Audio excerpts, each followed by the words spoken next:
Hello everyone, welcome to another day of CCT. We've got some close qualifier action for you. Started a little bit later than it normally does because we had a forfeit win in our first game. We'll go ahead and bring up the schedule really quickly. I know you've been looking at it for like the last 3 hours, but you didn't have me talking over it. NIP impacts, they forfeit against Unity. So the next 3 games we've got coming up are 1 win Leo, Fireflux take on Y5, and Eternal Fire against Troglodytes. Unbelievable name that is for Troglodytes. But we got to focus on 1 win versus Leo. Let's have a little look at 1 win because I casted them the other day and I don't know what to expect from them, but I know that in a close qualifier, things should be a lot easier for them. Cronus is calling the shots on this team. Ozik seems really reliable. Latic is a fantastic AWPer that we know. And obviously, you've got Inters and Major Winner Hobbit. Inters and Hobbit were together for such a long time on Gambit. Inters was sort of smurfing in at least one of the games earlier in the group stage for Series 7. Obviously, we're in Series 8 and doing the close qualifiers here. I expect 1 win to wipe the floor with Leo, who's our team that they'll be facing up against. We'll have a little look at these guys because for Leo, they struggle to get out of the close qualifiers quite a lot. You've got Marit 2K, you've got Cleo, you've got One Unique, you've got Malkis, and you've got Amster. Amster, I know a little bit about compared to the other guys, but I know that this team is young. It is trying its best to get out of the close qualifiers, but you always find them in the close qualifiers. They're always trying to grind these. It's just that they play against teams that are very difficult, and it can sometimes get the best of them. But with that being said, it is still all experience for these guys. So I think that it should be still okay for them, no matter what the result is today. And hopefully they'll be able to push on just a little bit. When you're taking a look at like the HLTV ranking, 1 winner currently 85th and Leo are 148th. So that shows the golfing class. I honestly think that's going to be also reflected in the veto. Last time these two teams played against each other, it was in March of this year. There was Dust 2, there was Train, and that is exactly the same maps we're going to get here. 1 win had a 13-10 victory on Train, and Leo had a 13-7 loss on D2. Dust 2 is a really good pick for 1 win. It isn't bad for Leo, to be fair, but this is 1 win just saying, look, we don't care. We're going to pick this. You're going to be great on it. I'm surprised that we didn't get an overpass, even though 1 win had played it quite a lot. I like the idea that 1 win are playing all 7 maps, so they ban out Ancient because it's not going great for them. Train then gets picked by Leo. Mirage is that decider. That's a really good decider map for 1 win in terms of they've got a 62% win rate on it. Leo have played it 3 times in total and haven't won the map.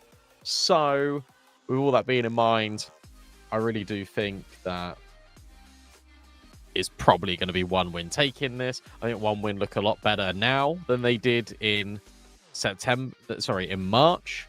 So hopefully they'll be able to show that here because I've seen a couple of 1 win games in the group stages and they look pretty damn good. So I'm hoping that they don't sort of play down to their opponents. They just sort of play above them and can get the victory right here. I've been told that we're going to start in just a second as we go to this head-to-head. My headset is also beeping at me, so I'm going to try and plug it in whilst talking to you.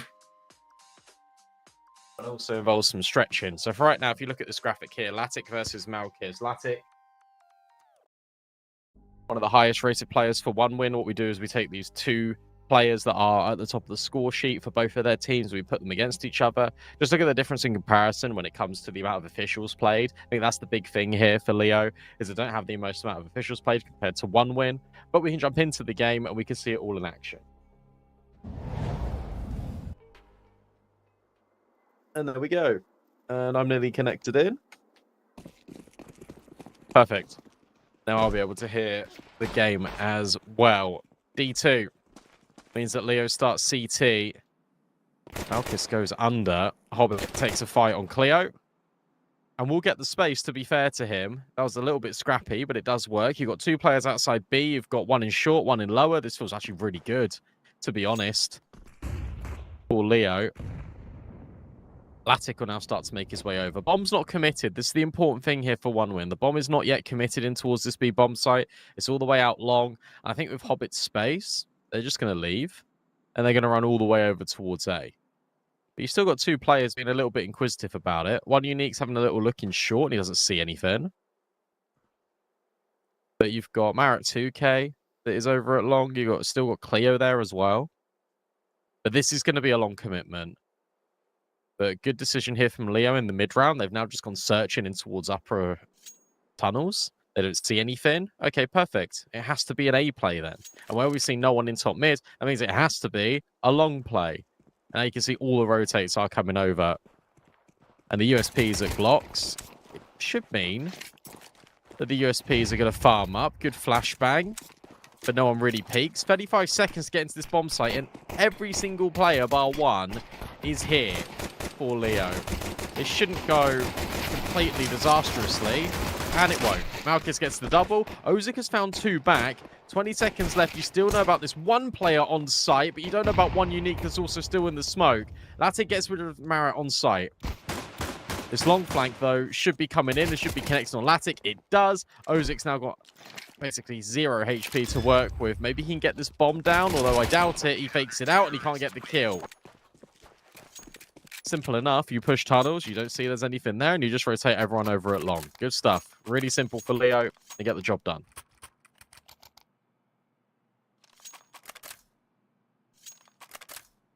I really am surprised they're forcing this, though, 1 win.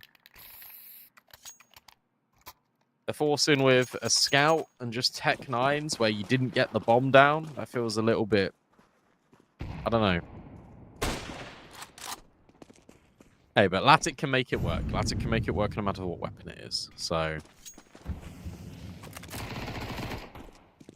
Scout shot connects.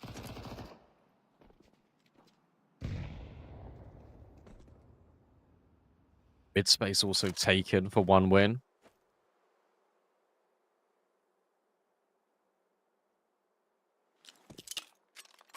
Scout tags on the B player, so A player's not affected right now. Malchus can drop a smoke to block off short. That would come at a really appropriate time in.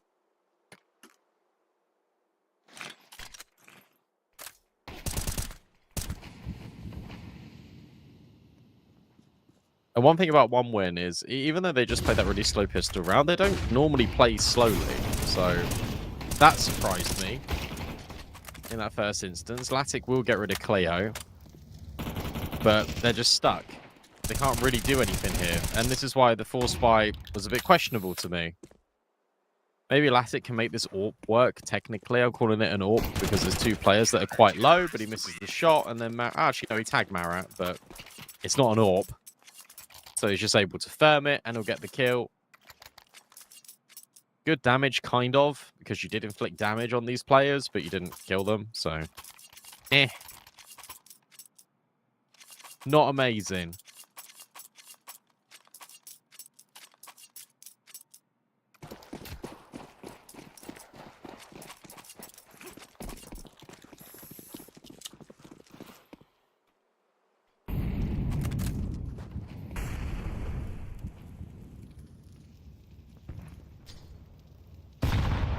When I saw 1 win play, they were playing against Ecolot the other day, right?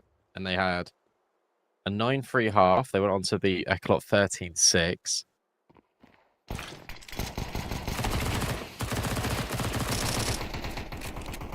And that looked pretty good. On Ancient, it was actually pretty... It wasn't the best Counter-Strike, I'll be honest.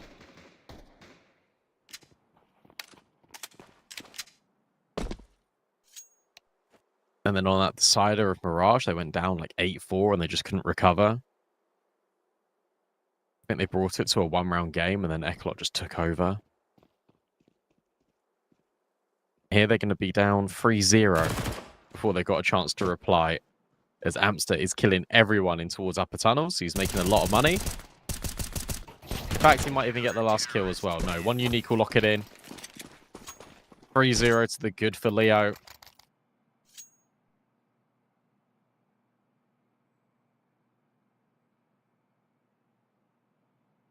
And now we get to see the AWP of Latic. We get to see all the AKs out. 1 win loved B. when I last watched them.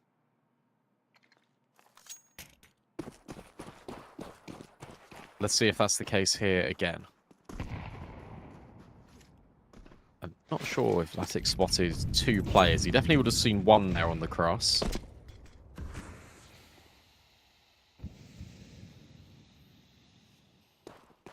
I really like this smoke because it lands so perfectly to prevent the CT seeing anything. Can mean that they can walk through, but it feels really unlikely that anyone ever does that. Amster yet again. He just gets rid of Inters. 6-0 start for Amster, looking really good. And 1 win now going to change their direction. They're going to go mid to B. 1 Unique is here with the MP9. Is he going to get flashed? No, he's just going to swing. And no one's looking. Nobody is looking at 1 Unique. And he's able to spam out Latic on the way through. Amster now looking to collect kills. Can't do it. Cronus has at least made this one a little bit more possible. Bomb gets committed. 2v3. There's a lot of util here, but that's why Cronus is playing anti-flash. Marat 2K should be removed by Cronus. You'd imagine, and he plays trigger discipline. I can only find the first. Ozic goes through the window. Cleo puts a smoke and a molly down. He starts to pretend to stick. But now you know he's not sticking it. Crosshair put close to his head. And Cleo walks straight into it. Great work, to be honest, from Ozic and Cronus to recover that round, because that was looking incredibly dicey.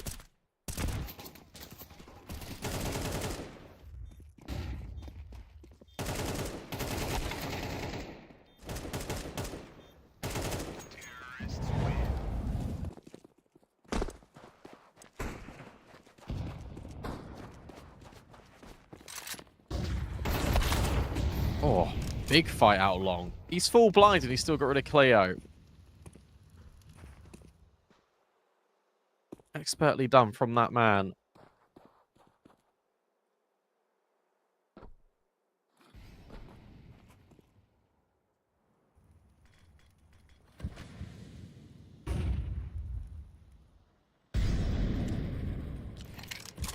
Player advantage situation. 2 players creeping long here. For the CTs.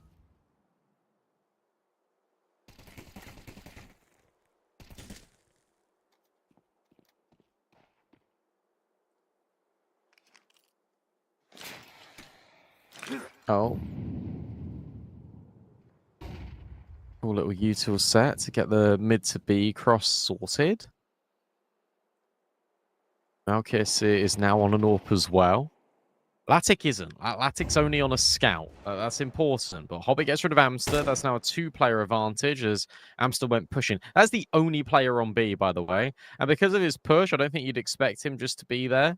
But Hobbit's about to walk out and get the good news. No one is here whatsoever. Guys, be open.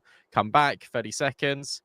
They start to move away. There's no bad timings they can catch here because Marat is only now just going through the doors because he can hear Ozic run away.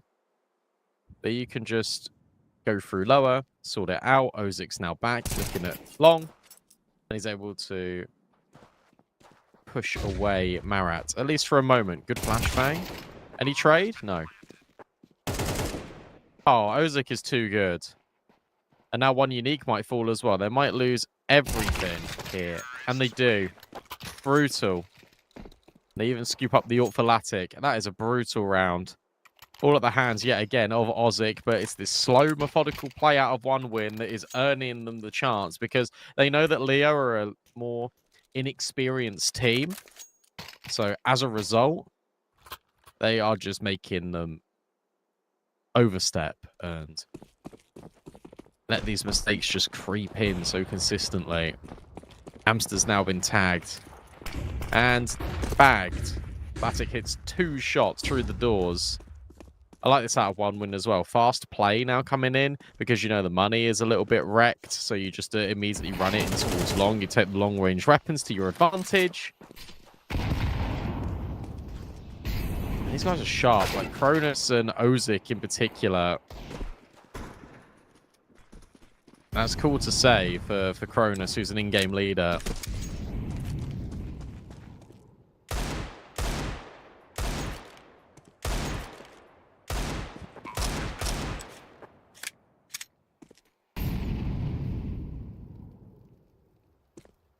So we're all tied up. You get the guns out immediately, and one win just win 3 on the bounce. That's sort of what you expect, but to see it actually happen, I think, is really good news for 1 win. Is this your AK Hobbit? This AK is kind of gross.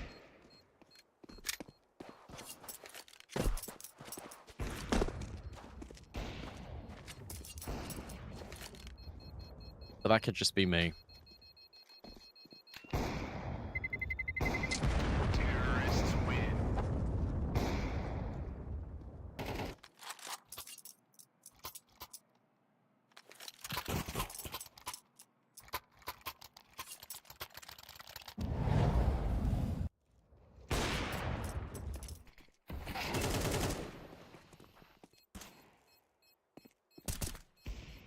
Alright, let's get into this next gun round then. Warp out for Malkis. He doesn't want to challenge Latic. I think they're just going B. I think they're just bursting towards the speed bomb site. And that means that Malkis will be here, which is nice. Leo take this long space. They drop extra util for the player to go and recycle it. No, maybe not. He wants the smoke.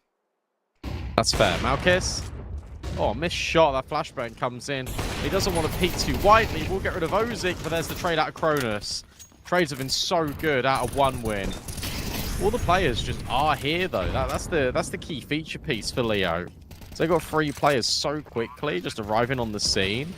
But there's good utility here for 1 win. Another molly goes in towards the window. Another smoke goes in towards the doors. This feels really challenging.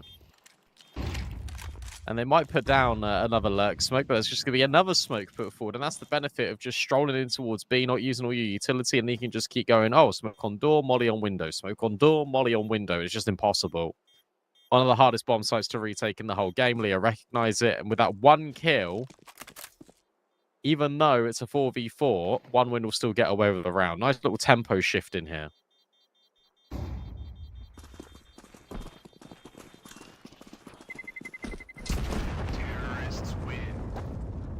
VRS repercussions is if Leo win this best of 3, they go up 17 rankings in VRS.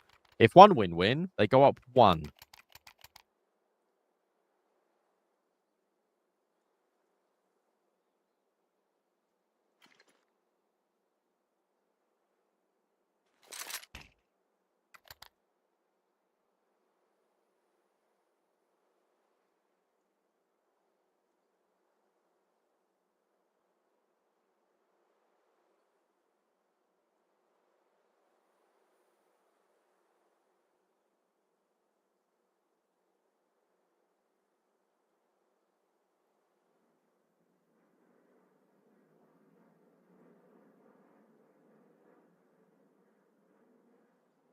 Let's go then.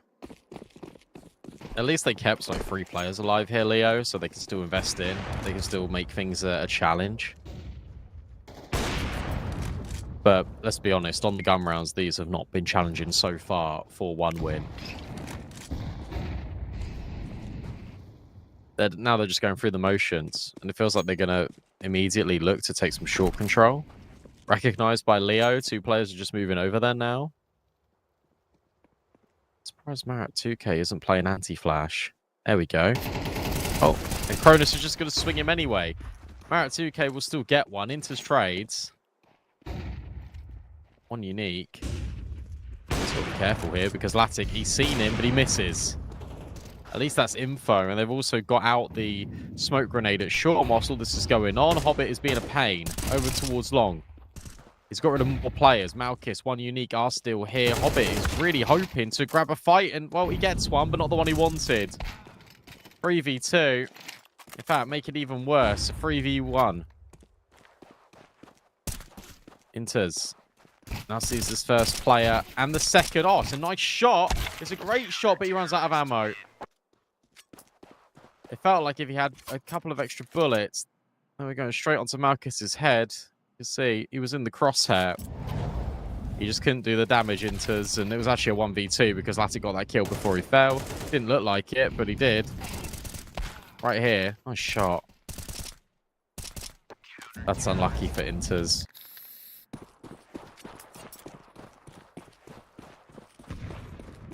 4-4, let's go.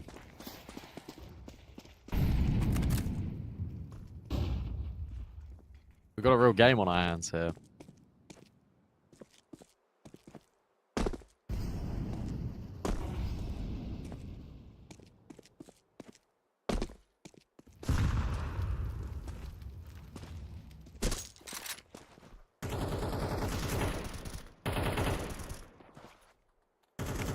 Amster was 6-0 and is now 6-4. I actually think that's kind of relevant. Oh, the swing out. Again, Marat 2K just gets overwhelmed by Cronus. Cleo will at least trade.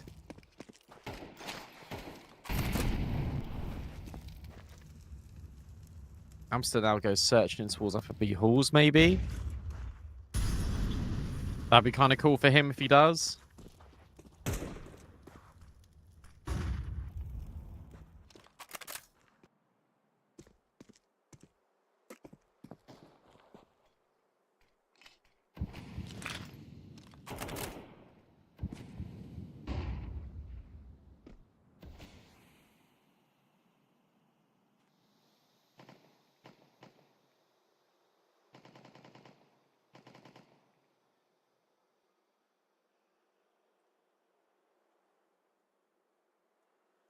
Mid to B feels really good.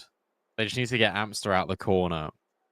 So that's whether Ozic will clear it. I mean, he is low, so one bullet immediately to his head means he's dead, and he's not clearing it. He isn't clearing it. What a disaster. Inters now needs to trade, and he can't do it either. So now the mid to B feels a whole lot worse. Especially because Latic is the last one standing, and there's no time. Why on earth did you not clear that corner?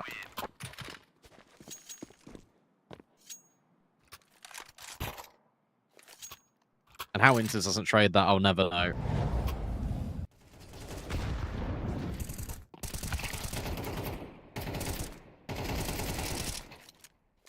He's got a wide swing in, mate.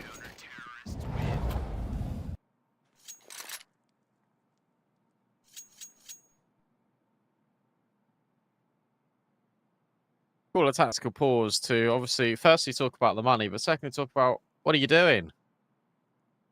This is a disaster. This has not gone the way they would have hoped for.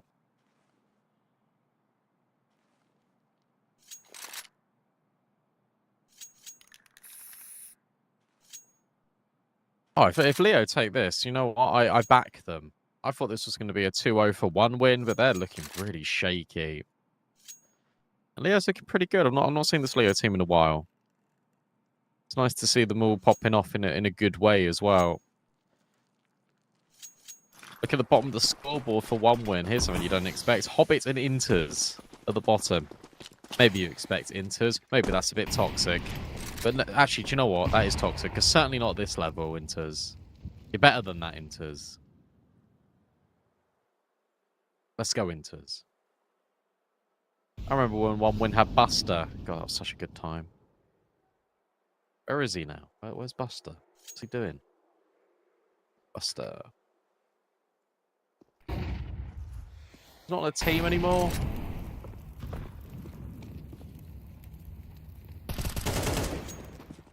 No way.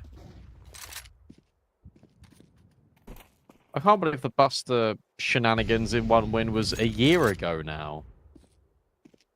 What?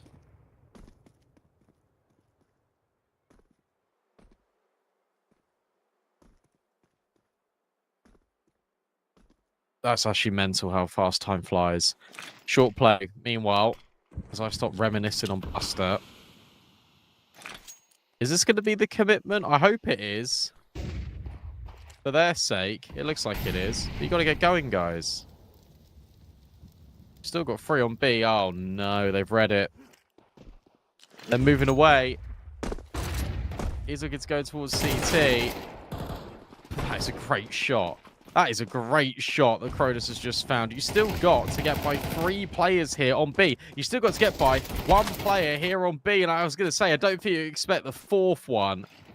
Inters needs to hit the shot. That Molly's not going to do anything to Amster.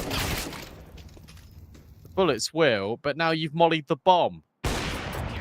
And that's an easy shot.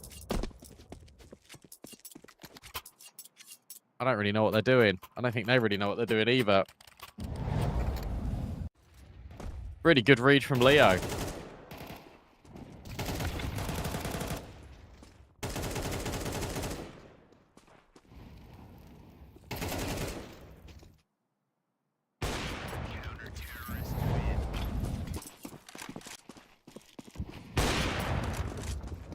Nice shot as well out of Malkis. Easy. Onto Latic. 6-4, they're owning them. They are absolutely owning them. Fair play. Wasn't familiar with their game, but they're looking really good. Amster in particular. It's good to see. He was on Kono, he was on Bait for a little bit. EC Club Kiev team. It's cool to see. It really is.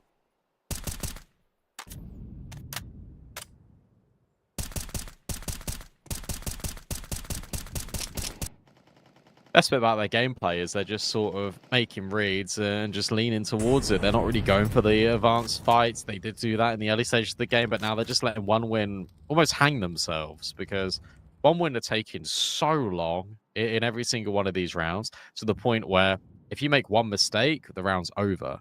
Whereas if you give yourselves a little bit more time, potentially the round isn't over because you can recover. Cronus has been good, to be fair to him, on these opening kills. Now another smoke drips into mid to B. Spam out of Marit. Doesn't really do any damage. There's still 2 on B here as well. Maybe this can go better because there wasn't a third B player. But that molly is missed and Amster doesn't. A double kill. A tag. And an easy kills for Leo at the end. 7-4 on their CT side. One winner all over the place.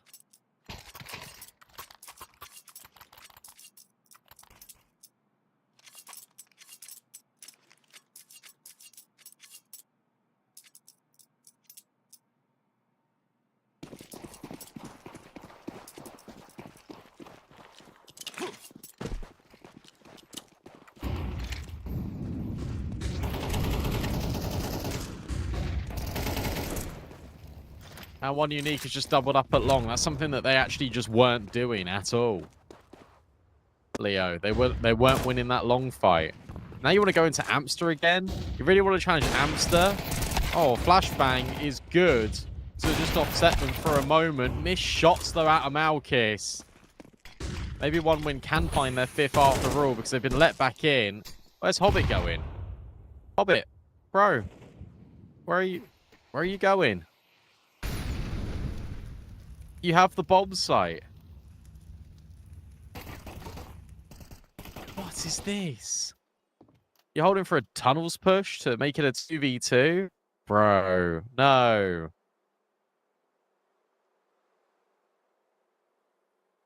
The worst bit is this might work.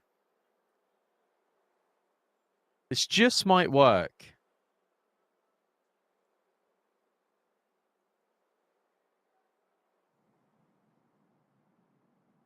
I haven't moved. This is so weird. Hobbit, mate, you are overcooking. And now you've got to throw a smoke to enable you to get back over. It's 25 seconds. Marat can just swing on you.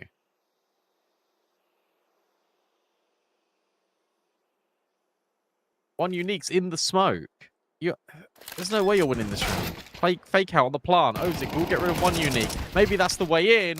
If Ozik does everything. Because now it's a 1 versus 1. But there's no time. There's no time. He has to get the kill. And he does. Oh my god, he does it. But that's all because of Ozik. That is not because of what Hobbit did. I'm really surprised they won that round. I don't think Leo recognized the time. That's a 5v3 that they're able to turn around. In fact, it's a 2v5. All off the back of Ozik getting a quad. 1 second left.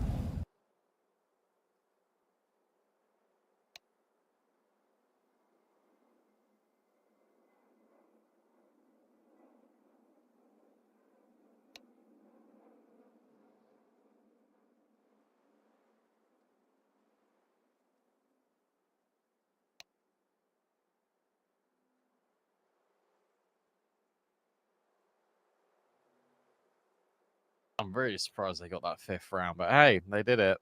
Maybe their CT side's going to look better than their T side. Let's see. You hope for their sake it does. Look at all the damage done in the round as well. Just so everyone's like getting like a clean 100.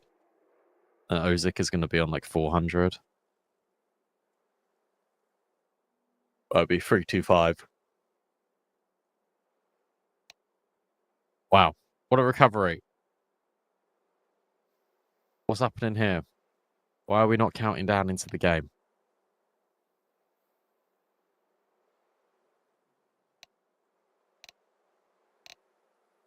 We can observe for a minute. Sounds like a lot of typing, which means it's going to work now. There we go. Countdown going. 20 seconds left. And we can swap the sides.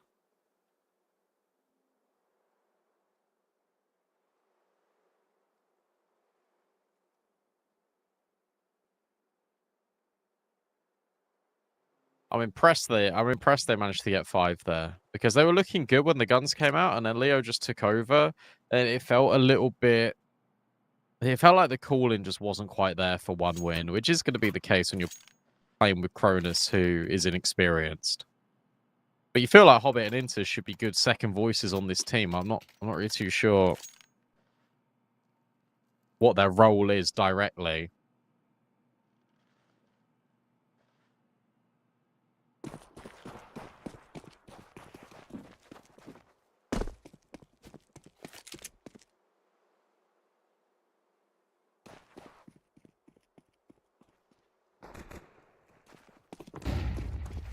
Pass on for Leo. Oh, I would say good smoke, but there's a gap there. Ozik, P2K enjoyer. All right, Ozik. This is a little horrible angle for them to deal with.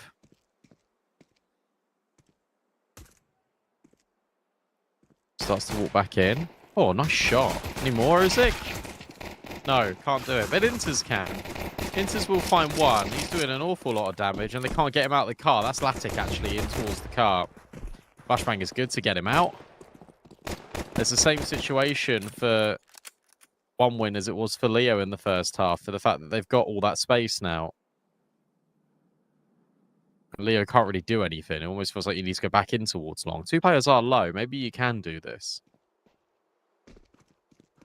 Cronus is only on a sliver of HP. They rotated away for a moment, but now they're coming back. Cronus can also break this smoke, or he can dunk it. Feels like he's going to dunk it. No, he's going to break it. Well, that wastes more time. Spam, not quite connecting on the reload. They'll move over. Inters, though. There we go. There's a good round out of Inters. Finally. We needed it. It comes in through the pistol. And I imagine Leo don't force this. Like one win did. I think you just want to get the guns out ASAP. I don't think it's relevant to force it.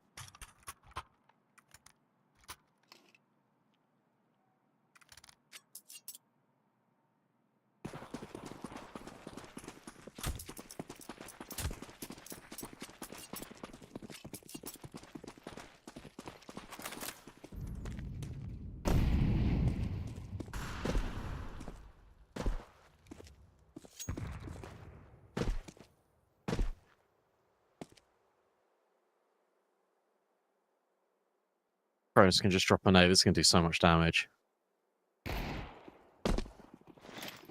Surely this does so much damage. There you go. Wow. Huge nade. Huge kills. That was easy for Cronus.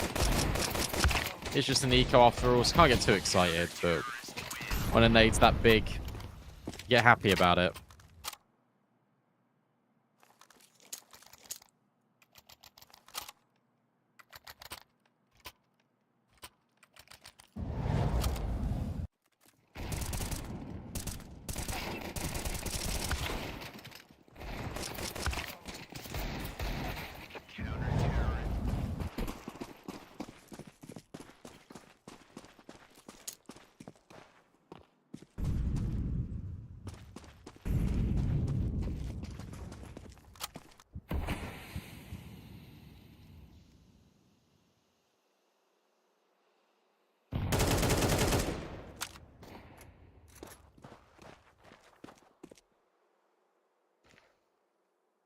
So 7 rounds each.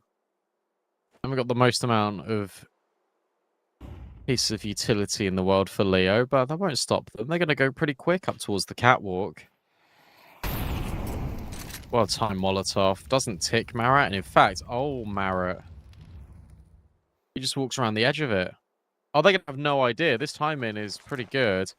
Attic needs to move over and hold for this, and he has technically held for it. In terms of he's seen the player. Cronus will then drop a nade, but that's all that Leo wanted. They just wanted to get that utility out. Inters has now seen a lot of players in top mid on that fade, and they're just going to walk back in towards short. Oh, yeah. Brilliant. Smoke will go up, but I think they just disrespect it, surely. Yeah, Marat and Cleo are just going to run through. But that means that they go into Ozik, who gets free on that spray. Latic will help out with one more. I thought they were doing the right thing there, but no, they meet a brick wall. Nice shot out of Amster, but Ozik is 19-9. He's really dragging his team, kicking and screaming into this one. 5 HP, Hobbit's on the flank. He now knows that he's cat. The molly goes in, it does even more damage, and that pushes you straight into Hobbit. Easy does it for 1 win. They're starting to build up some rounds now, and there's not been a bomb plant in a single one of these for Leo.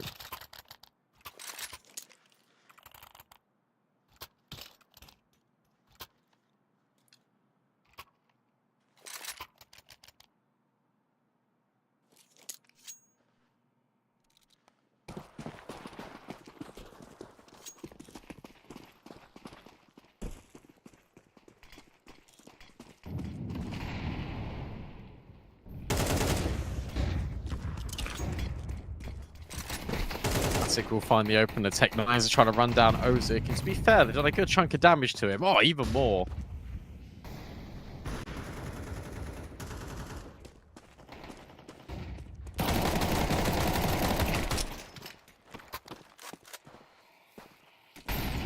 So gets rid of Cronus.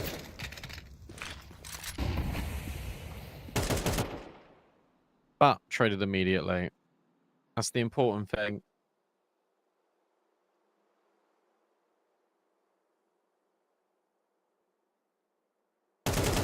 4v3 should be fine. They're going up cat again. That means you're going into Latic, who has an AWP. So you can just hold the line. You still got Ozik there as well. If Latic misses, which he doesn't matter, does it? If Latic misses, haha. Very funny. A shot. If that happened earlier, well then Ozik could fall as well, because he's low. One unique aware that this player is probably out long. If Latic is more than happy just to stand like that. Could be the commitment to the plant, not the fate. And now one unique has probably lost a little bit of track of Ozik. He'll drop a smoke. He's done a lot of damage on towards Hobbit. Is there anything out of this for one unique? No. Leg spotted. Kill collected. Ozik gets his 20th. Can pick up the AWP. One winner can defuse, and this was 7-5, and now suddenly it's 9-7. So 4 on the bounce.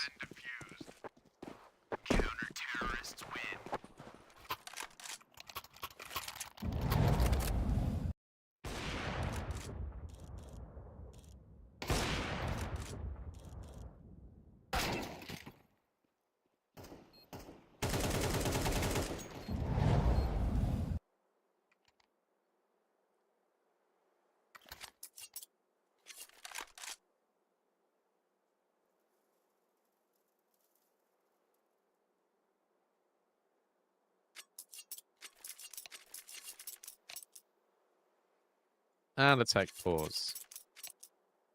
Not ideal. One win have called for it as well. They've been winning all of the time. They're the ones that call for the pause.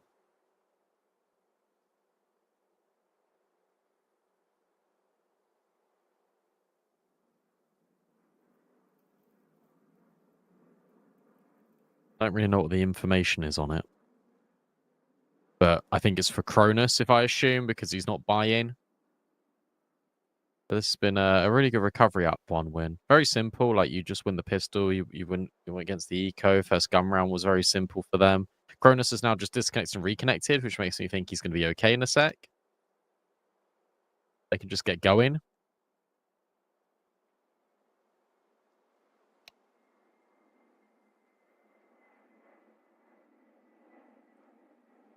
Just trying to have a little look about what's going on for the rest of the year.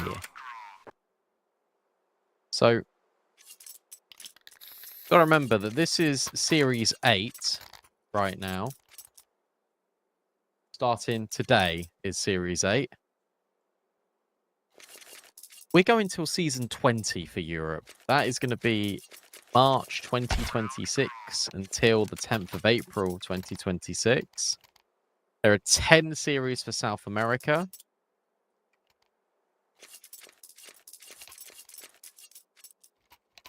There are 4 for North America and 4 for Oceania.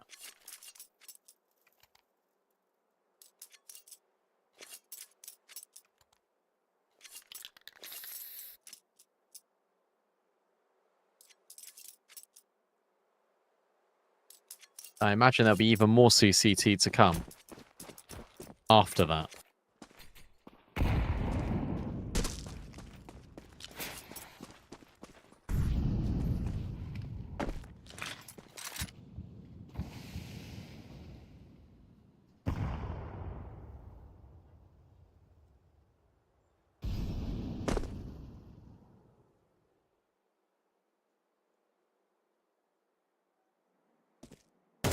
Because I was able to look at that, it meant we can now get straight back into the game.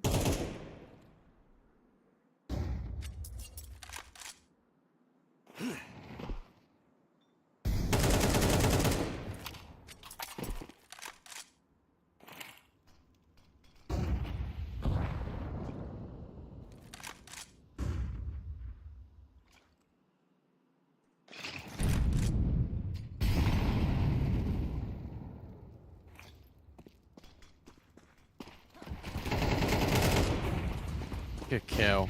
Really good kill out of Cleo. But Hobbit in the smoke, he's full blind. He's so blind. Inters and Ozik now need to try and combine, and Inters gets an important double kill. 3v2. He's not going to be ready for the player out B, surely. Is he? No, he hears him, but Latic will get the kill over the top of the smoke. Ozik keeps going because he's an absolute beast. And whilst Amster is trying to match out Ozik, his output is just too great. Another multi-kill for Ozik. Inters gets an important double here. Look at this from Ozik.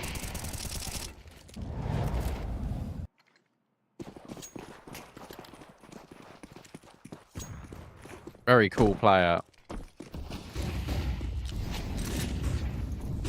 Out long. Full blind. Easy for Ozik. Of course it is. It always is easy for Ozik. Is he going to walk this smoke? No, surely not. No, he just drops the deep one.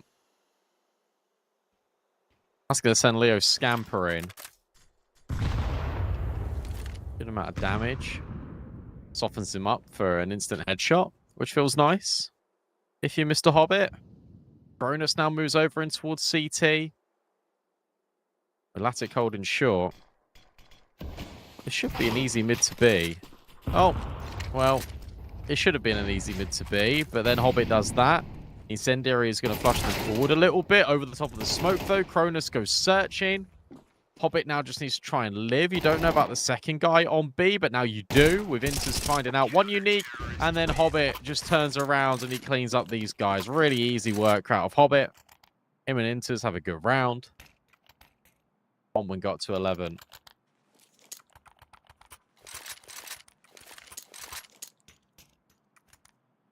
Fair play. I was worried. I really was worried about them when they went 7-5 in at the half, but they haven't dropped a single round on CT, so maybe I shouldn't have been worried at all. This looks really good.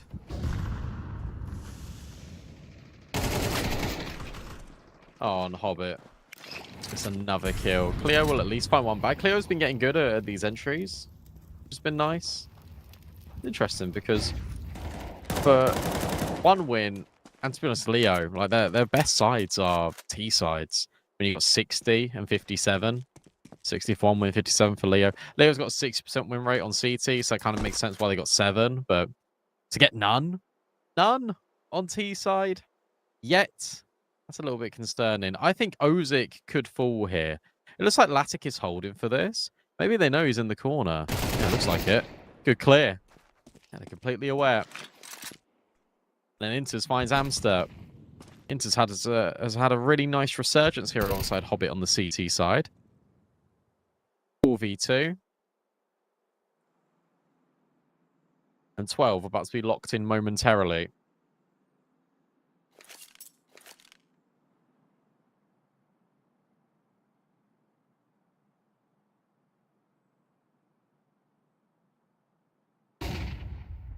Good flash.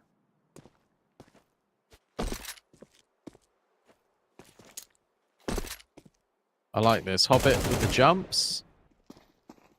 Trying to set up Inters. And it works perfectly. They both get a kill apiece. There is that 12 locked in for 1 win. And Leo will take one of their last pauses.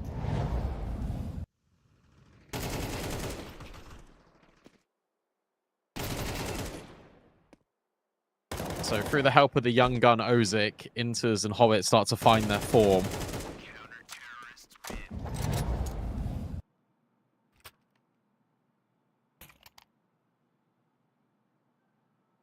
What a shame. They just Leo just stopped getting kills. I mean, that's been the real key thing. Because in so many of these rounds, like Cleo opening kill. Never mind, actually looks like that was the only time they got an opening kill. I thought Cleo got more opening kills than that. My bad.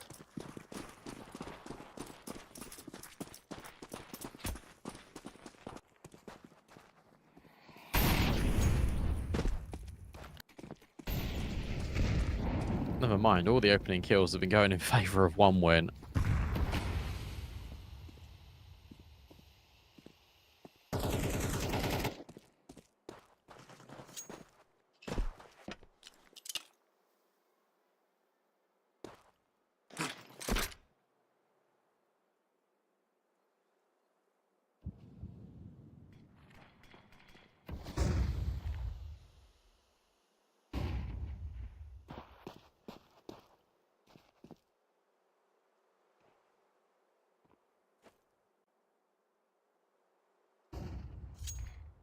Very slow little default here for Leo. As they try desperately to make this work here. To even just get around, that would feel nice. You'd have to go through wave after wave of purchase for 1 win. 5 in a row needed. Just to get around, that would just show, something. Anything. Cronus now goes close towards the mid doors. Yet again, it looks like with 30 seconds, the contest is going to come in towards Latic and his sniper. They're going to jump over the top. Latic will find one unique. Ozik needs to get this kill on the flashbang. It's brilliant, and that is Ozik's own flashbang. That was really simple. This one's over. Leo, they will not get a single round here on this T side. It was 7-5 in favor of them. And then the contest ends 13-7 to 1 win. Ozik 26-9. He was a big influencing factor in that. But my oh my. I cannot believe this goes so badly wrong for Leo. And they're going to be really upset. But I mean, 1 win's pick works an awful lot better for them on the CT side than the T side. Next up is Train. Hopefully, Leo, they can do something better here. But last time these two teams played against each other, 1 win were the winners on Train. That was 13-10. So maybe that's a little bit closer for Leo. We'll have to see how it shapes up just after this break.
Welcome back, everyone. We are in up to our second map here between One Win and Leo. Leo looked good for one half, and then One Win completely took over.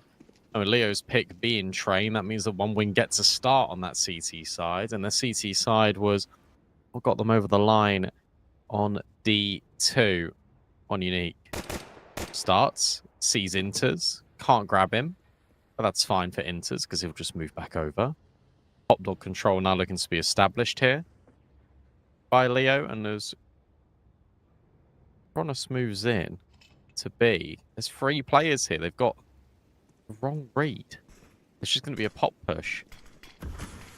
Double smokes. I love this smoke. This gets put forward. Ozic now can't see anything, and that puts a lot of pressure on Latic. At least Kronos has walked over.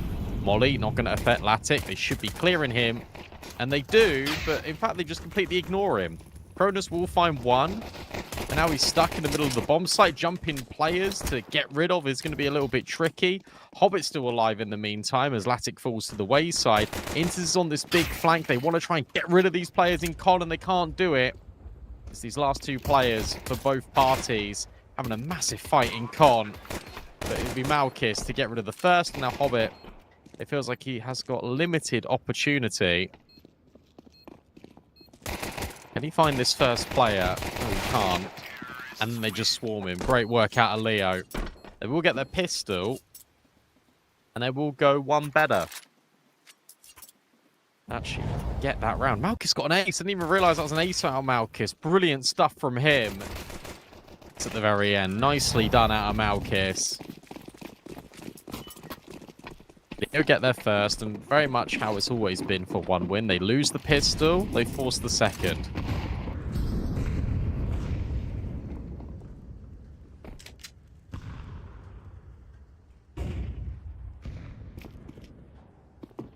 Inters and Hobbit having a mother's meeting on B. Good nade. Really good nade onto Amster. But one unique yet again has got pop dog control. Ozik is in main. But you feel like you're going to clear all these angles out if you're Cleo. It's the same round as the pistol. Just going to be another one of these smoke execs with a pop play. Deep smoke in main. That's going to make Cleo even pressured a bit more. Flashbang isn't going to affect Ozik. Can he get the kill, though? No, he can't. Then one unique will find Latic. This round is done and dusted. You're just going to be saving this if you one win. And Leo going to go to an easy second round. Good job out of them.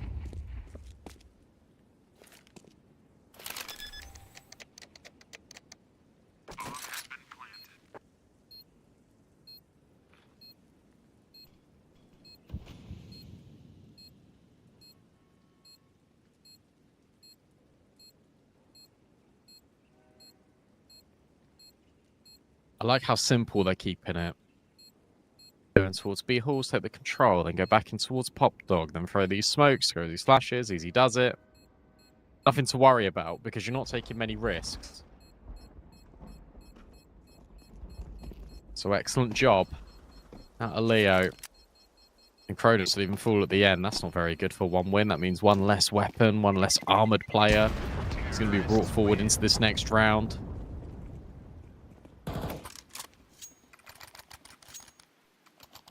Leo were starting out Train as they did on Dust 2 in the first half, just by winning everything. It'll be up to the guns of one win to try and get the job done. Latic 100,000,000% will have an AWP in round number 4. Already on 3,600.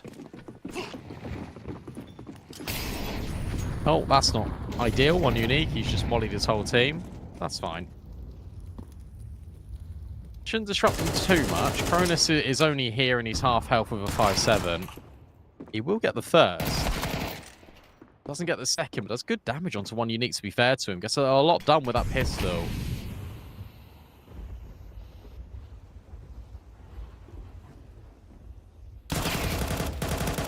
And Ozik goes for a little bit of a search. He is not having the same impact as he did on D2. Hobbit. Well, he does exactly the same thing.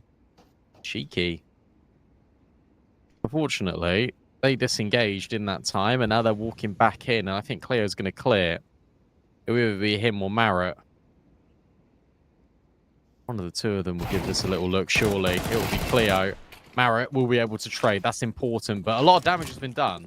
This round is weirdly winnable, even though you're equipped with a USP and a 5-7. They know there's a gun up here.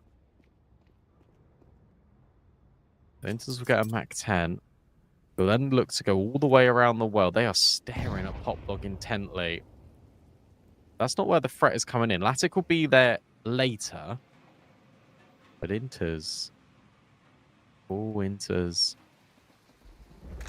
I would say he's got good time here. But one unique, he's now holding both of these angles. He will get rid of Latic, and that means he can now just focus solely on A main, you feel. Inters, even if he gets the surprise kill, I don't think it's going to matter all that much. Oh, maybe it does. Maybe it does matter. There's still time here to defuse. Marat's only half HP. So too is Inters. He's got to get a wriggle on. And Marat has just put himself in the most obvious corner in the world. But Inters isn't going to clear him. And Leo will take the round. I mean, dangerous, expensive, but they get the job done. And that's the most important thing here for Leo.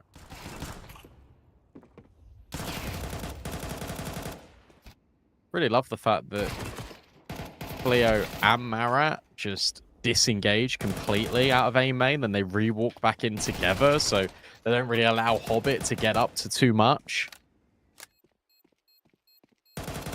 My doorbell's ringing. What a fantastic time for that.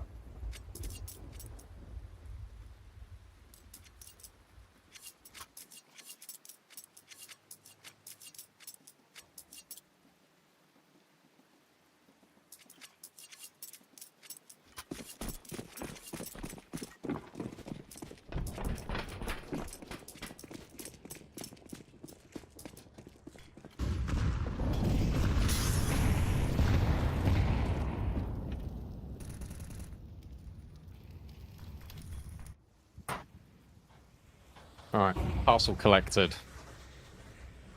Guns in, boost up for Malkis.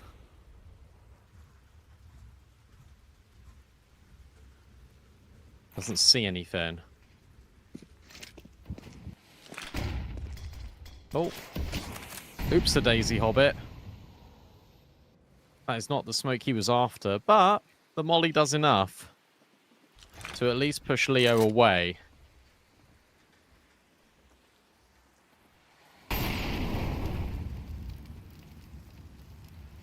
Another well-timed piece of utility for one win. Yet again, Barrett and Cleo, their job is to go through and deal with main. That swing is brilliant. And yes, this util does an awful lot of damage, but you've got the player advantage. Latic needs to fall back because he's getting pressured in from top. He's the first, and Cleo will get rid of him. And now Cronus will just step in. Really important round out of Cronus, but he can't get any more. Latic finds another. Barrett 2K walking forward, and I don't think he's going to be ready for both the combo of Latic and Hobbit. That leaves Malkis all alone. All of Malkis's kills have come from the pistol so far. Inters will be removed. You know that Latic's in the corner. With 15 seconds left, maybe you can make things happen. A good shot initially onto Malkis. It's going to be the commitment of the plant here. Latic now creeps closer. Malkis goes round, and it's an easy shot out of Latic. First round with the AWP, he gets a quad kill.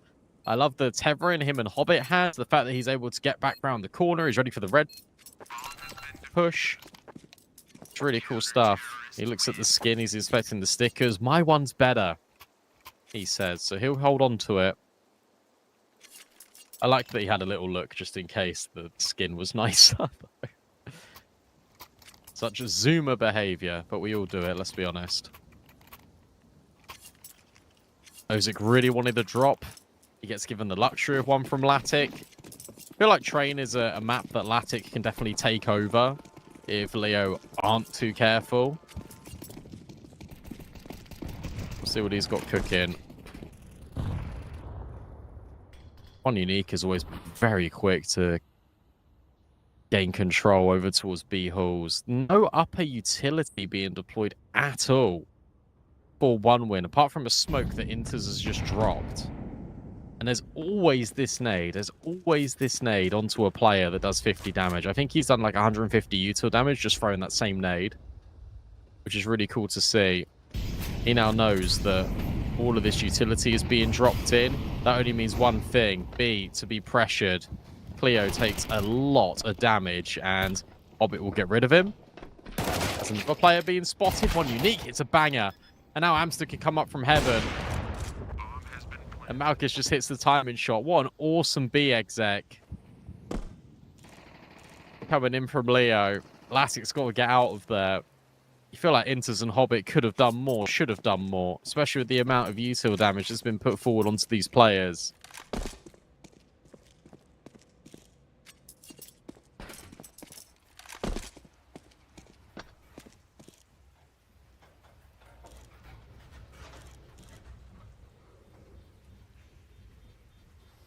Simplicity really is key here for Leo. I love that they don't overthink it. They just full exec in towards this bomb site. They make it really tricky for one win to do anything. Inters gets 96 damage in the round and doesn't get a kill. And that was all from util. He didn't even pull his gun out for it, really.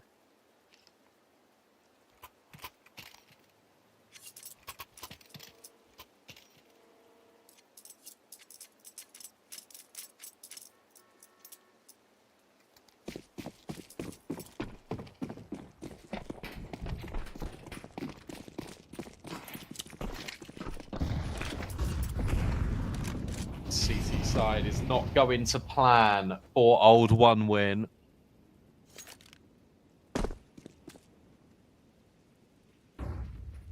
Which is a concern. Firstly, because it's train. Secondly, because their CT side is what got them over the line on D2.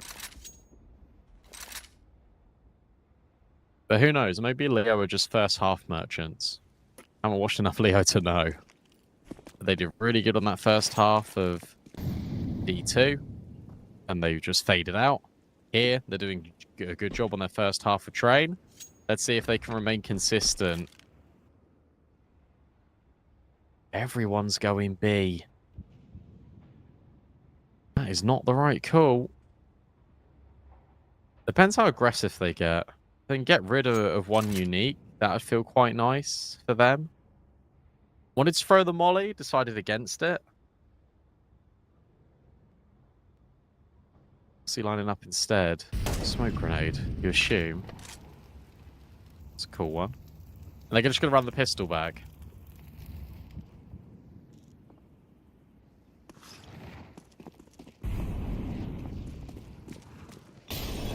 Very much like the pistol. 1win. I don't think they're going to be able to do too much about this. Latic gets smoked off. They've got such deep space. Bomb gets planted without any real contestment. This feels brilliant for Leo.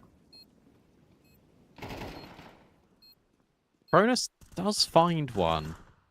You don't want to get excited, but with Cronus finding another, this is suddenly a 5v3.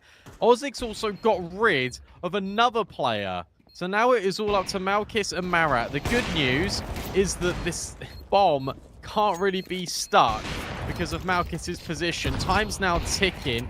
He drops some more utility on the bomb. Latic's done it. Is there enough time? No, there's not.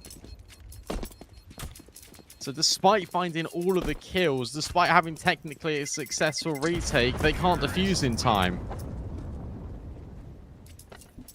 Leo will win the round, but that gets very, very close.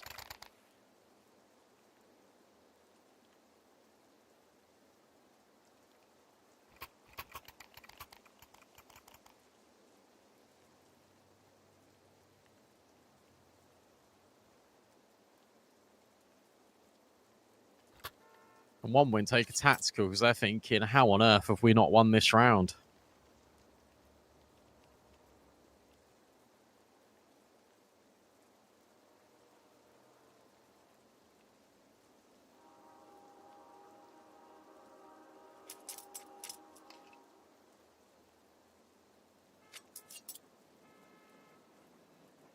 What a disaster.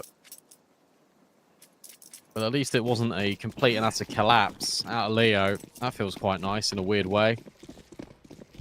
5-1, it's one of those that you laugh at. You think, oh, we did it.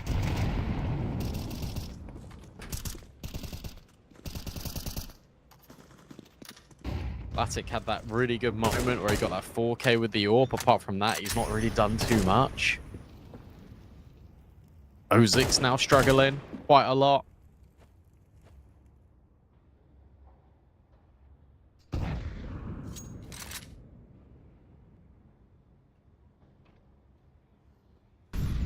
Okay, someone unique yet again in this pop dog area. Ozig has to be so careful. He just drops a smoke on it. This feels like it's going to be a B play. And 1win currently have the right read. They've got 3 riflers over on this B bomb site. Inter's playing up high, gets flashed in, doesn't see anything, but Cronus will fall. And you also know that that flashbang was thrown in towards heaven in the same breath. So you start to wonder whether actually there's an overpopulated B bomb site here. That smoker's missed out of Amster. His spam doesn't connect, but the molly will on towards Hobbit. They're going out A. They're going out A. Ozig should be able to have a chance here. He does find the first, but he's been not very good at getting these multi-kills on train. Latic can't really see anything either. He'll break the smoke. He'll have a little look over the top. He doesn't see anything. 20 seconds to get this bomb down. And they will be able to do it. This is probably another save, to be honest. I know you need rounds if you 1win, but you really haven't got the money. Yeah, they realise it too.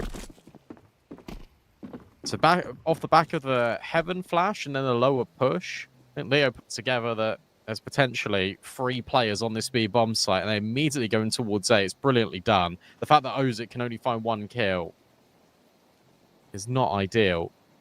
And sure, Inters will find an exit on the way out, but it doesn't really amount to too much. 6-1 for Leo.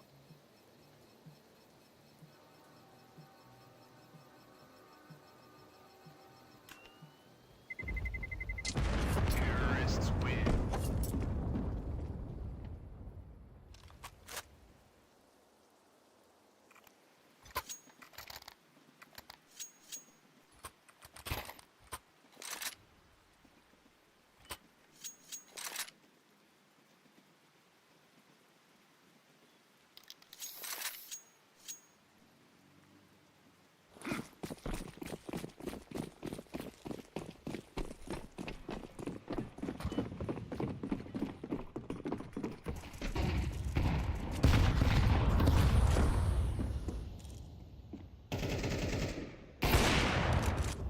Easy. And now Malkus just finds Latic. Again, that 1 round that Latic has had is the only round that 1 win have won.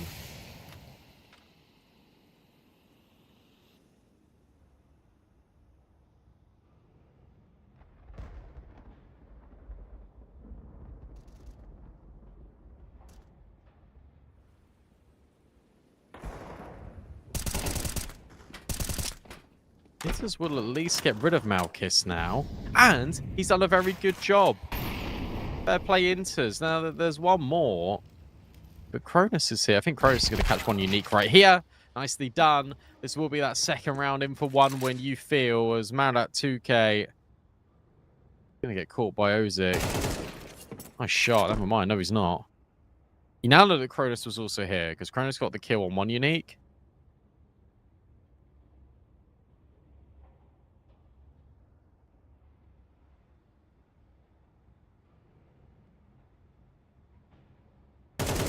Oh, he sees Cronus. That was a chance. But 1 in which Marat doesn't take. Maybe he can plant. That would feel good. Be able to get a bit of extra money. Yeah, he does. Okay, is there any way he can get rid of Hobbit? No, because Inters is right there. What a brilliant round out of Inters. And 1 win will get their 2nd.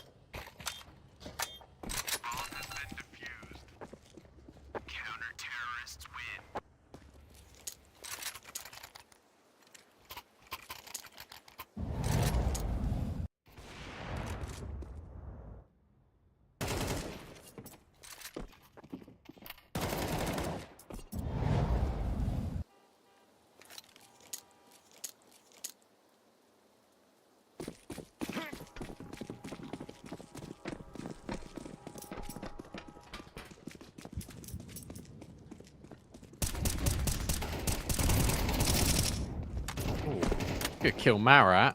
And, in fact, he follows through. Look at 1 unique. 1 unique's being really aggressive in towards Ivy. I don't think Lattic's got any idea. He knows about it now, but it might be a little bit too late. Arm spotted, but Marat just keeps on going.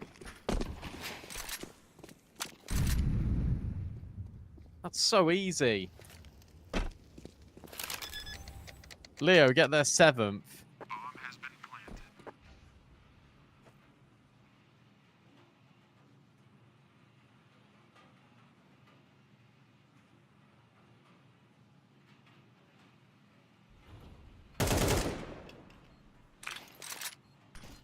Inters will be lucky to hold on to this AK, let's be honest. Marat 2K is on a bit of a tear. What a brilliant round out of Marat 2K. And the distraction from Ivy comes in at a really nice time because they just forget about Marat for like literally 2 seconds. That's all it takes for him just to close the gap. Terrorists win.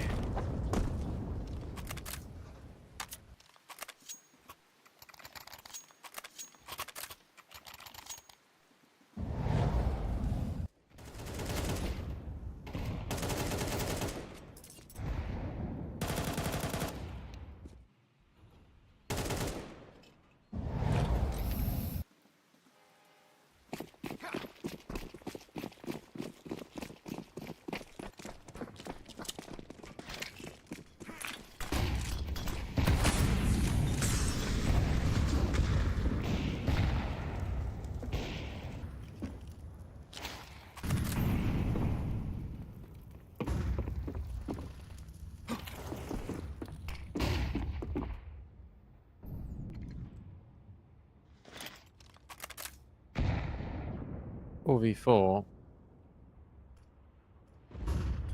At least there's a trade out of 1 win. That's the one thing that is a positive.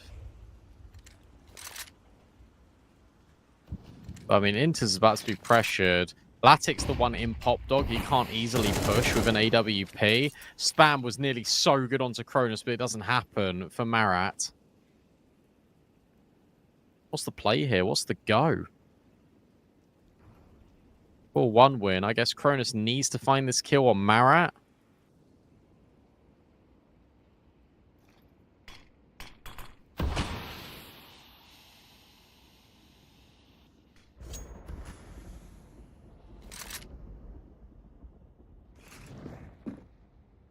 35. They will be committing into B, which means Hobbit and Inters need to do something. Good start out of Hobbit. And then up close, you need Inters to get that kill, and he doesn't. At least Hobbit's found a multi, sure. But, I mean, come on, Inters. You needed that one. Amster won't be dealt with by that nade. I like this out of Marat. Oh, this round is definitely not over yet. Trying to pressure Latic. They might have lost sight of where Hobbit is, but Hobbit... Oh, Hobbit's got no idea that Amster's up here. And whilst he gets rid of Marat... Close.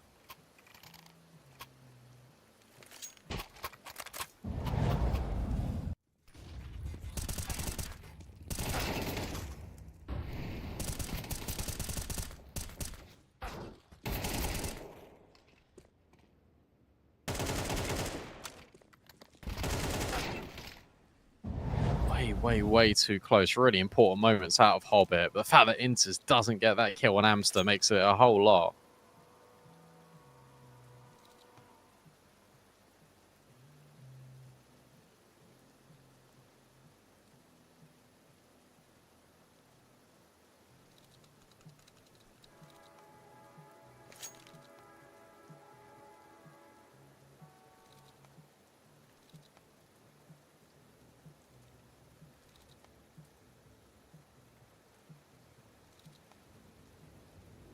(7-3). If they can make this 7-5 again somehow, they've actually got a chance again.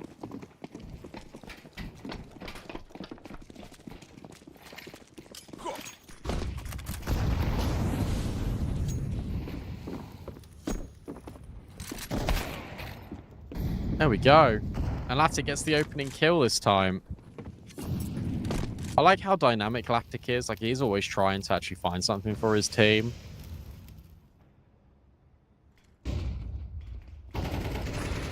Cronus has slid out by Pop, and he will actually find one, but the trades are just so good yet again out of Leo. Inters now go on top of the comm box, but he won't see anything. He's the last player standing against 3.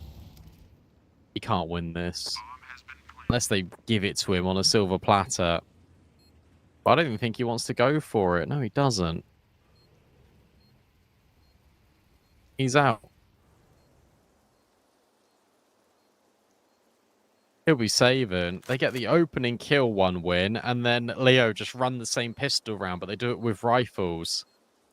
The smoke goes in towards the bomb site. Get that scaling out of Pop. Cronus can only find 1 kill before he falls. Ozek and Hobbit yet again come away with nothing. Inters can't do anything, bless him, because he's just on B. Now they're hunting him. Good news for him is that he can hear this at least. It's clear, going to clear this corner. No, he's not. He's hoping that for a swing, Inters never gives it to him.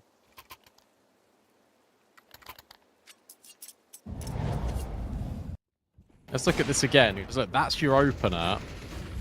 And then it just goes completely in the bin.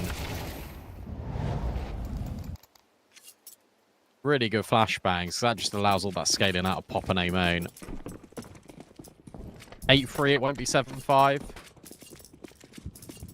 Inter's going aggro. That's going to get punished immediately. Instead, he just drops a flashbang.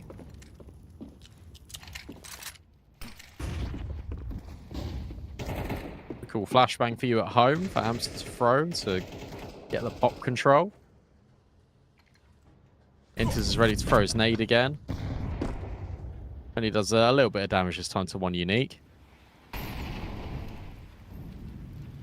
That has to be his favourite nade in the game.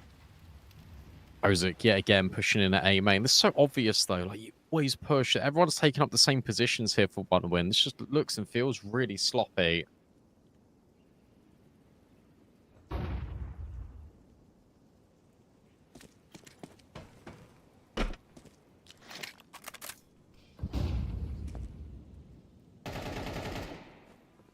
$55, and yet again, it is Leo taking the sting out of the round. They've still got Ivy control to a certain extent, but not really. But Latic has to manage that for the rest of the round. Kronos can at least walk over. Another smoke lands, and that gives the leverage. In fact, they're all going to go through Ivy, basically. That molly, that's going to annoy Ozic. Break the smoke. Cleo doesn't see him, but now we'll catch wind of him, and we'll get rid of him. And keep your eye on Ivy. Oh, no. No one's keeping that eye on Ivy, are they? Cronus is having a little look. And he will actually get Marat. Malkis, though, is in the back lines. And now that Cronus was on the bomb site, he's just trying to find a way around the corner, and he can't do it. They're so good. Train is absolutely their map. The bomb will just about be planted in the nick of time. Enters. It's a 1v3 that he cannot save. He needs to go for... Can't jump up there, mate. You can go up the ladder. But he gets spotted immediately. Knows that Malkis is probably near, but one unique is just going to remove him anyway. 9-3 on the T side of Train for Leo. How did this look last time? 7-5 half. A 7-5 half in which one win will win in 7-5. Well, this time they're losing 9-3. Hobbit had the most kills in that one.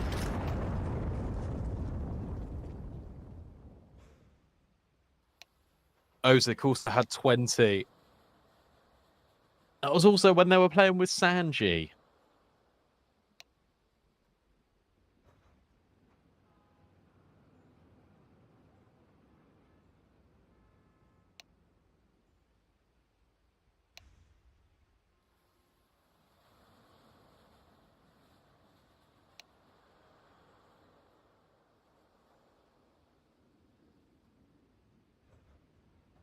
Now times have changed.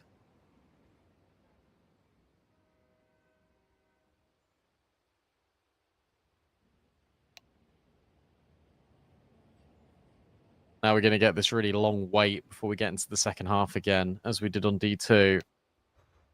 And now surely, if you're Leo, you don't fumble the bag here and we go to Mirage. And that should be the expectation.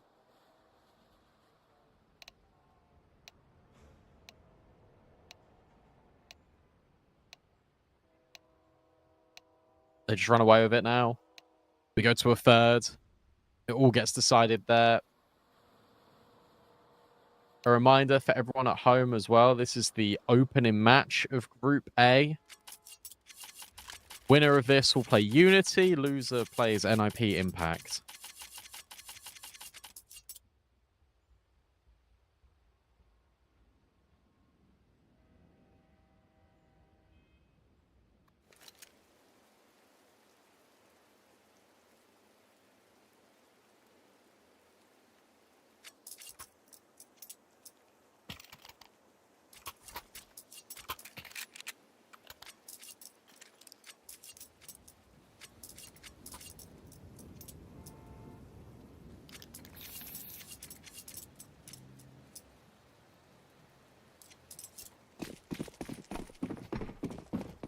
Let's get at it then.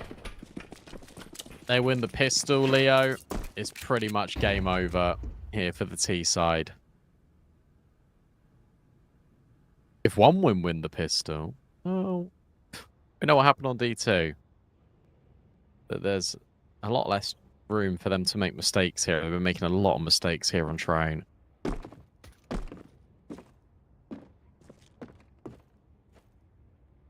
Third player rotates to B as well. Doesn't have to be the commitment, but I mean, Hobbit's been so loud about it now that I think Leo got a pretty good idea that this is going to be this commitment. Molly goes into Con. That is annoying for Marat. In fact, that is horrible for Marat, but Amstel will just keep firing anyway. Oh, it's a complete collection of kills for this CT side. Hobbit finds one back. Cool. That's probably it. And Marat and Cleo will nail them to the floor. Leo, 10-3. No stopping them.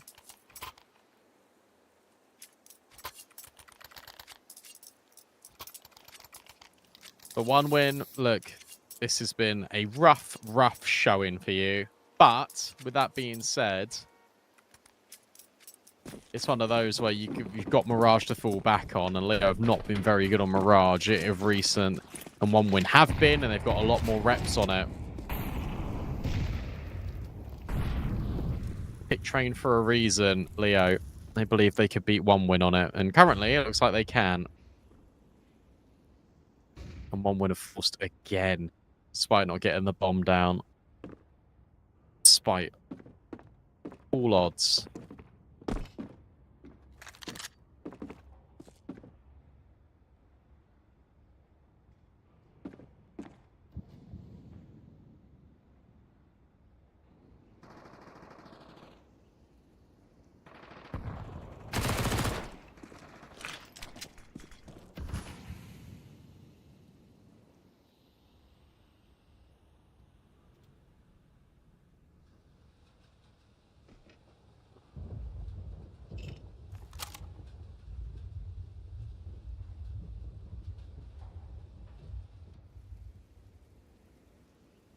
They just don't have any map control. They have no map control whatsoever. 1 win. And Leo are more than happy just to sit back here. Ozik has got IV for the flashbang. But the thing is, the flashbang just lets them know exactly what's going on. And it just tucks in all these corners. Oh, that's easy for 1 unique. Ozik might overwhelm him. No, doesn't. And then Cleo steps in from back bomb train. Easy. Nice shot. You know the 1 unique's in this corner. Latic can't get by him, though. Hobbit will with the jump in Mach 10, but he's got 4 health. So as soon as he tries to do anything, he's just going to die.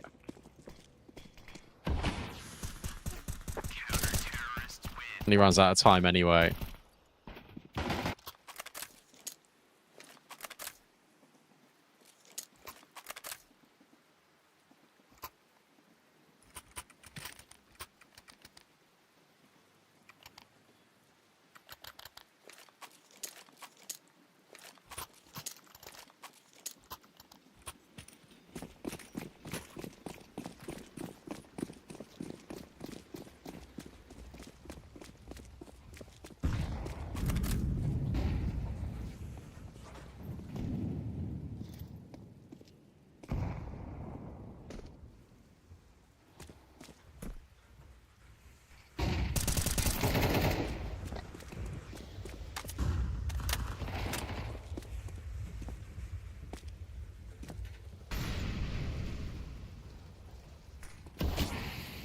And now we're just, what, in a 5v3 in the first 15 seconds? It's not possible 1 win. I'm sorry to say it. This has been very uninspiring.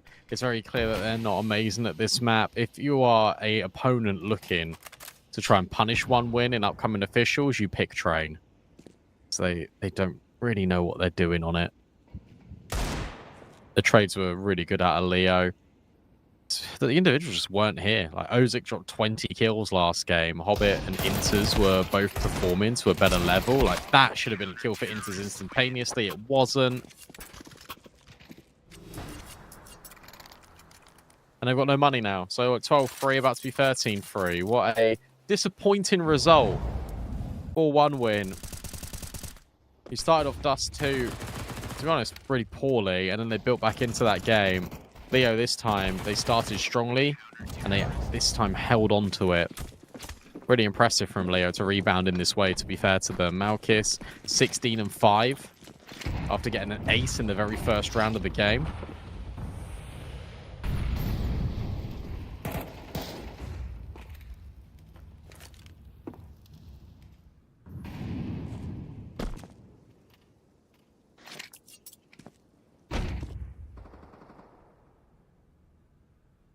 Leo now gets tagged.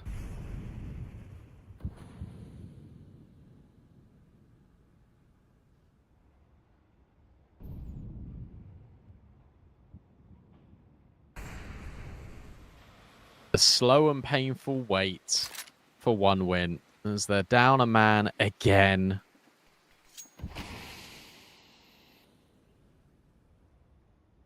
Inters, can he get Amster? No. That really just sums up the game, to be honest. Can you get this kill? No. Cronus will at least trade out on Amster, and that should accelerate them in. Oh, but Malkis is low HP, and he gets a double. Yeah, sure, Cronus, you can sort of forgive him for it, but Latic not trading that is criminal. And now Ozik is just the last player alive. This one is over. This one is so beyond done. 13-3. Absolutely impressive resurgence here out of Leo. That leaves Mirage waiting in the wings. As stated previously, that one's fine for 1 win. Leo not in the best state of affairs.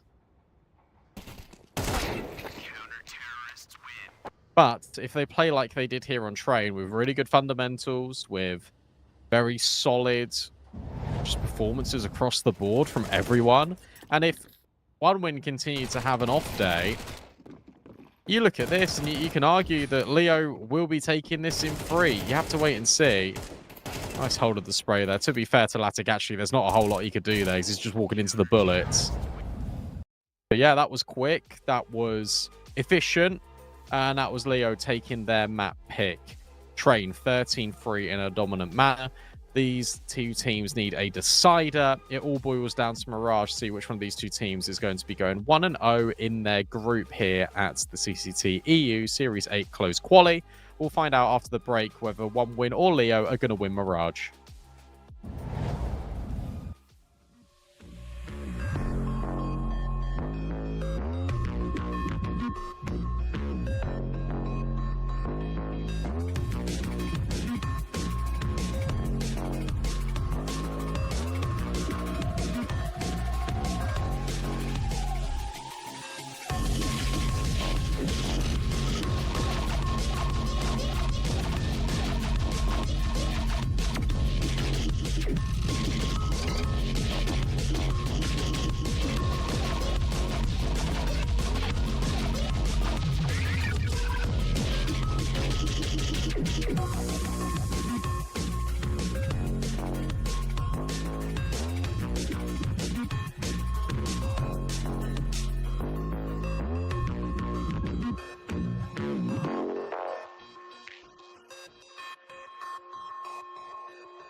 And here we go then. Last map between Leo and One Win. After we saw Leo just dismantle One Win on train, One Win are hoping that they can get one win on Mirage over Leo and put them 1-0 in Group A. Now Kiss, gets dinked. They're not going to clear the player under Palace, are they? Yeah, Cronus is considerate.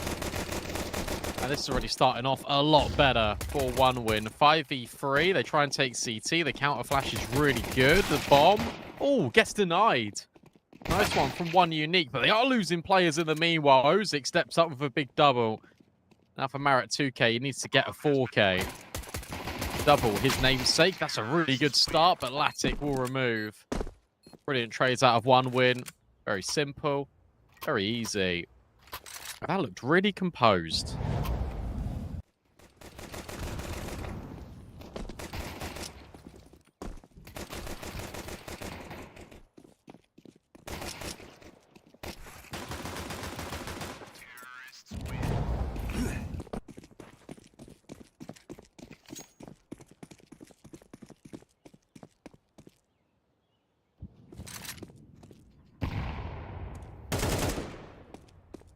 This time, actually, Leo are going to force buy. They didn't do this on D2.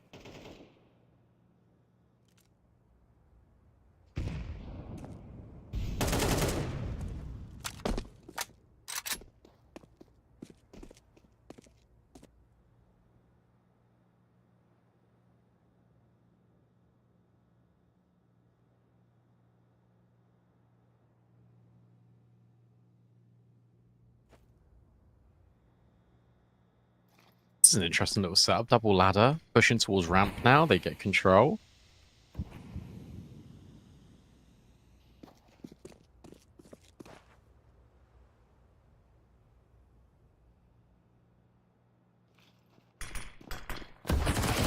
And they just smoke it off. They smoke off ladder room. They now know about one, but you're not going to be ready about the second. You now see him if he enters. But this little double setup, even smoked off, still finds a lot of casualties. Ozik comes around the corner. His spam not helpful. In fact, he gets dinked. This is a complete disaster for One Win. What a really cool round coming out of Leo. And enters. He can't do anything now with 25 seconds in a 1v5. He's going to have to go and save.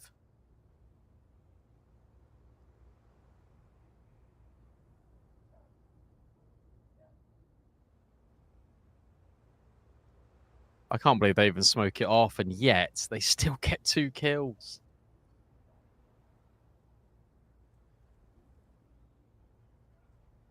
Counter-terrorists win.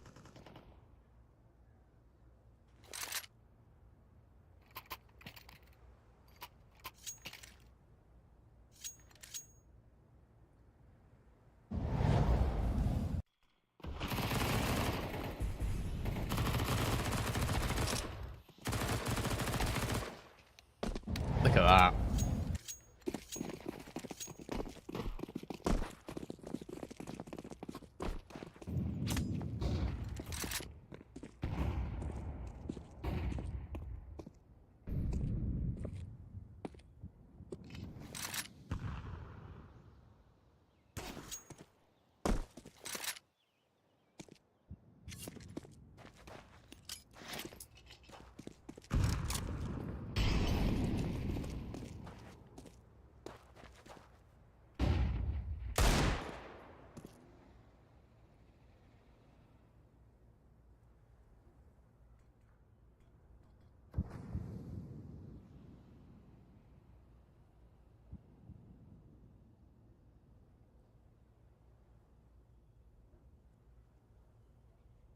What can One Win do? A B exec is on the cards. We're hoping, if you're a One Win fan, that the Inter's Hero AK goes crazy. Although this setup is really nice out of Amster and One Unique. Obviously, One Unique is going to get clear, but Amster just tuck him behind this default box. Oh, that's going to be tricky. One Unique is still alive, at least for a moment. There goes Amster. Oh, and he's able to get a double kill. That works out pretty well because it does bring it into the 3-on-3, and that invites Malkiss in. Bomb was only just planted. They need to try and get this kill on Malchus. To be fair, he is giving them opportunities. Cleo will at least trade, and now Latic with low HP thrown into the 1v2. It's a jumping Marat. That's going to make things really tricky. Nice shot by that man on the MP9. Defuse gets locked in, but to be fair, for one win, that was a force around the AK. For 3 kills, a bomb plant, it isn't awful, but they have to save.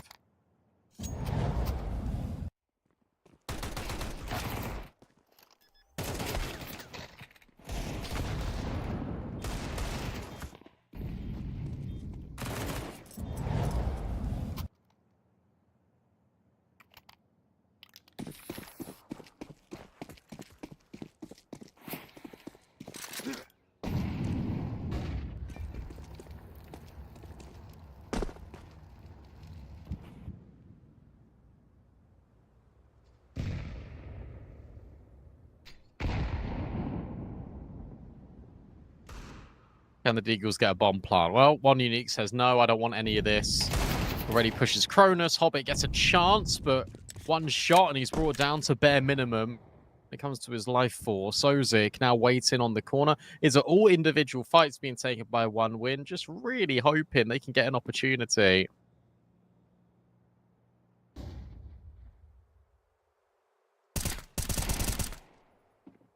Ozik just gets wall banged for half his health. Amster has been brilliant this series, by the way. Amster has been so good at just staying alive, staying composed, playing his roles brilliantly. Unique, I think, has really stepped up in a big way too. It's cool to see.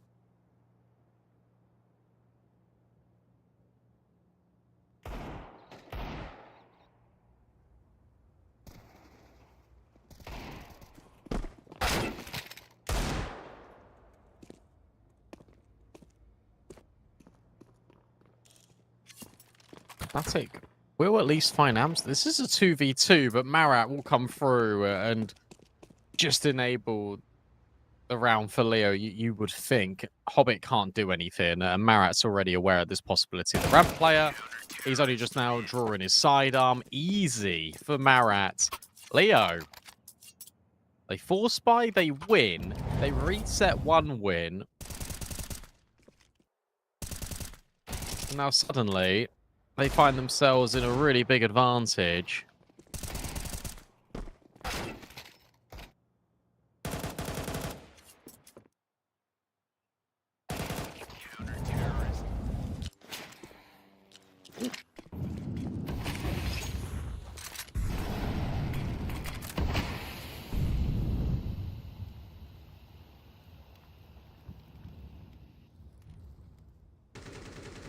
Ooh, look at this.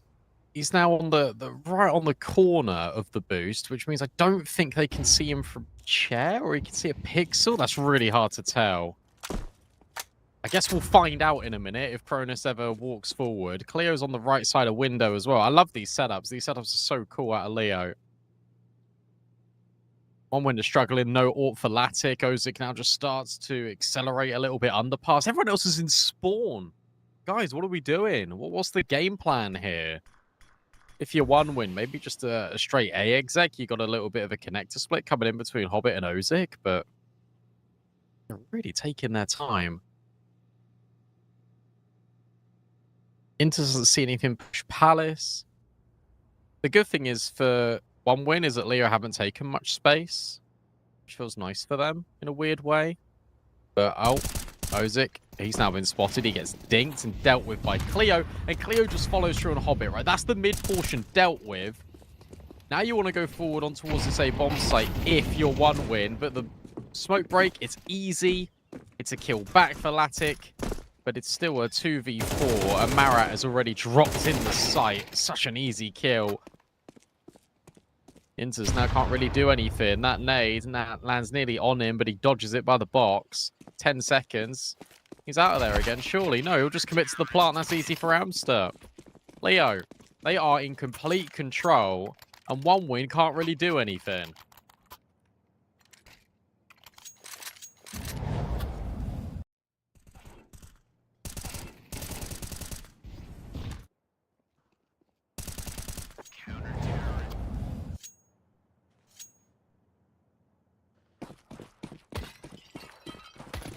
4-1 on the CT side. Yet again, it is Leo making a good start to a map, and 1 win struggling. This one's going to be quick. They're going to hope the Tech-9s can do some damage, and they will. On towards Marat. He doesn't walk away with anything, but Leo does. Brilliant out of him and Malkis, but there are still kills flying back in for 1 win. 2 versus 2. Bomb not yet committed, but at least Hobbit is in con. Sort of give this outreach. Amster and Malkis together trying to get rid of Hobbit. How's this timing? It's very good for Amster. Now Ozik is 15 HP. I rounded down. And a dream. 1 bullet is all that it will really take to get rid of him.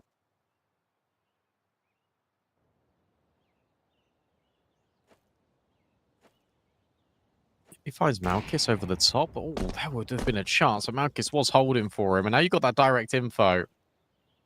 If you're Leo.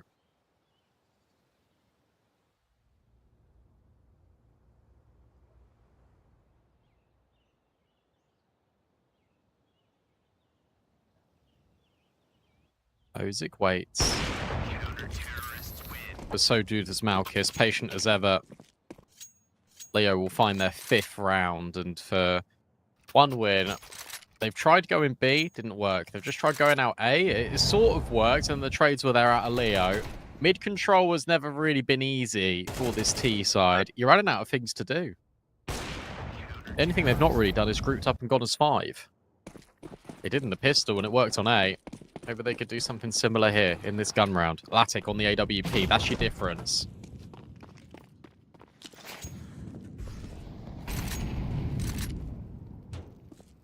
But he's being deployed in top mids just to hold for a push. That's never coming in. Leo haven't done that once. They're expecting to change a guard. It doesn't happen. Instead, the nade lands true on Ozik. I don't think Amster saw him.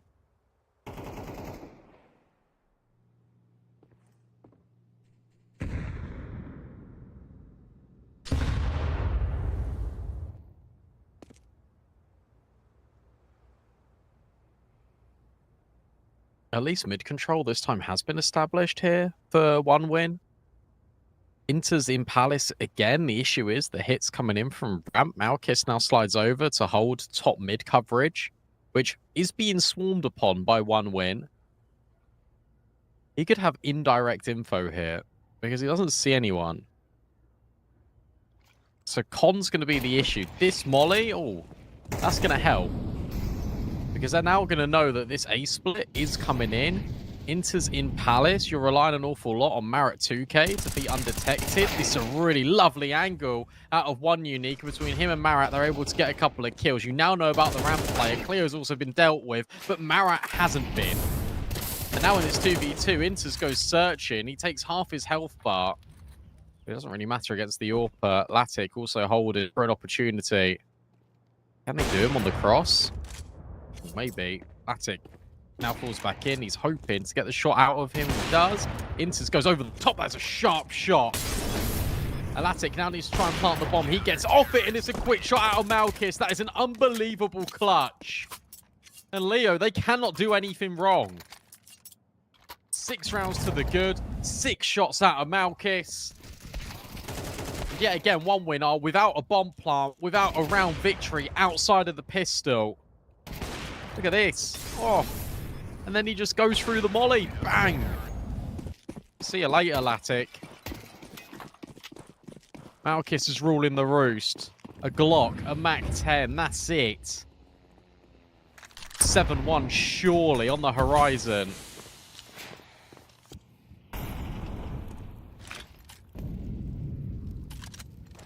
It's been a rough day in the office for 1 win, but this has been a brilliant showing so far out of Leo. And every time he throws that nade, he gets at least 70 damage. 1 unique. Not checked. Amster has been, though, but 1 unique will still keep going. He even drops in a molly to try and take the fight. They just jump through the smokes. They don't care. They don't care. And now they know that Hobbit is all the way on A, and he has to pick up an M4 and probably save again.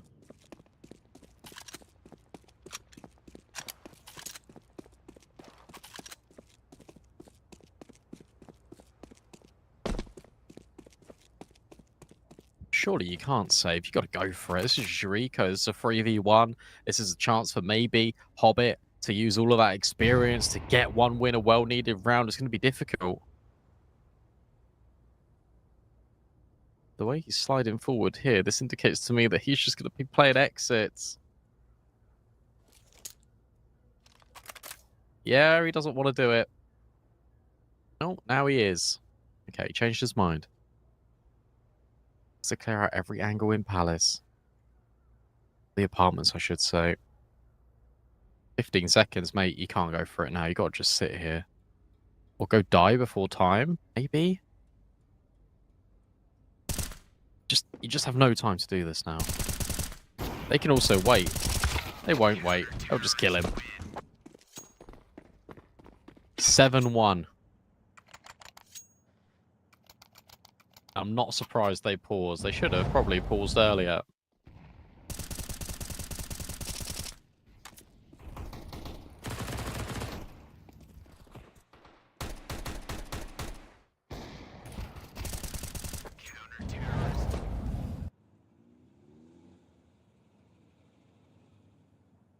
I just think there needs to be a little bit more fast to it with the approach that they do, because by allowing Leo all this time, Leo are just taking the space and they're just trying to deny. And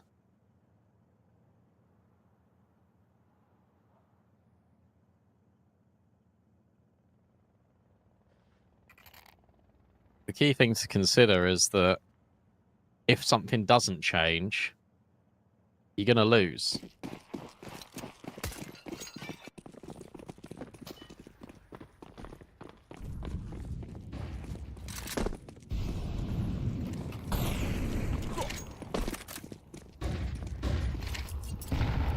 And this time, this is the move that Leo wanted. They're now going to start taking advanced control in towards middle. They're going to shake things up here on the defense. Latic still holding alongside Cronus. Alkis needed to get back in towards connector in time. And he was able to. Is Amster going to get boosted up here? This is a bit spicy. Ozik waits patiently. Amster's now not known, so you're going to have a bait and switch with one unique. In fact, it's going to be a double swing. That was a chance for Ozik to maybe get both. Instead, he walks away with nothing. Another opening kill. Another chance for Marat to push. That molly's pretty good on Cleo. That moves him out of the window, and that means you've got no access in towards short. You don't know about it if you're Leo. Gotta have your connector player looking at it, but that gets smoked off immediately. This is much better out of one win, to be honest. Like, the staging of the round feels a lot more concrete. You're going back in towards Amster, who is already low. So confirmed damage has been done by Ozik. 30 seconds. The issue is that they keep leaving things too late. And one unique's now taking all the contact. That's so easy. Cronus will at least get rid of Amster, but they can't get by one unique. He's just destroying them. He hasn't got a gun anymore, but it doesn't matter because the only player yet again in this round is Hobbit, and he's got to leave. Amster does enough by his position, and then one unique just destroys them by swinging over the back of the bench. 8-1. Everyone is chiming in such a good way here for Leo. And one win just can't do anything.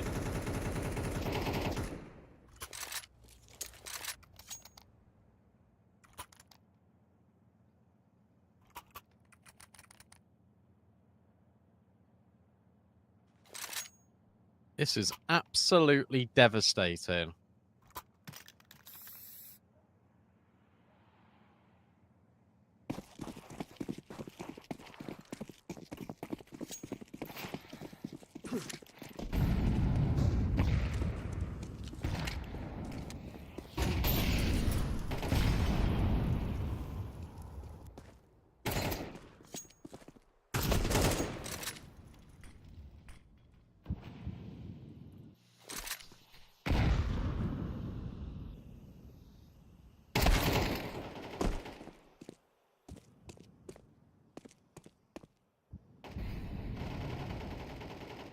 Okay, this feels better. Look at this. 5v3. Malkis. Oh, does know that Ozik is in towards bench. How's this timing? Oh, it's not very good for Ozik. And now Malchus, look, they see the AWP and they just run away. They're like, no, no, no, we don't want anything to do with that.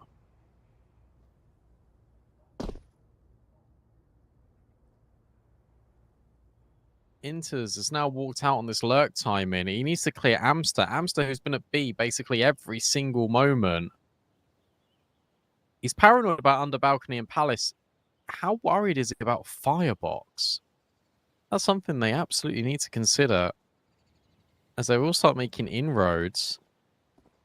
It looks like Marat is coming over. If Marat can take contact and make it look like he's the only one here in CT, Amster's going to win the round, surely. They're still not clearing him. They're still not considering him.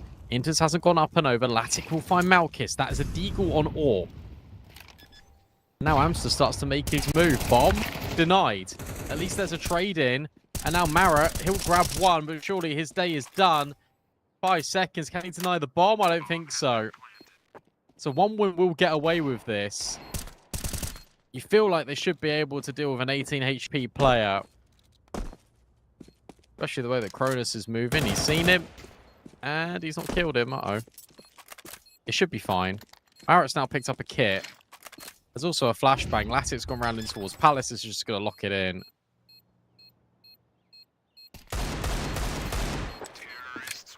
Just about locks it in. Good job, 1-win.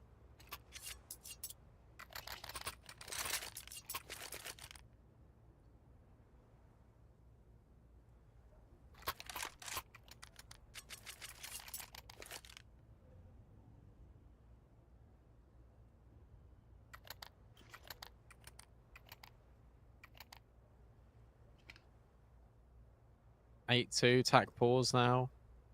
Leo don't want to allow 1-win back into the game.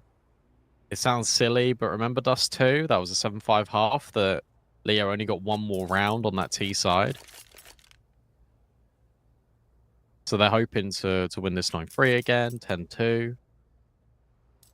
Don't allow 1-win a chance in this game. Don't walk away from this thinking we could have done more in the first half because you were 8-1 up. Like, that's the reality. You were 8-1 up, and if you allow them 3 rounds back at the very end, you could be thinking, damn, they've got all the momentum now. It's easy to shift that mindset. It really is.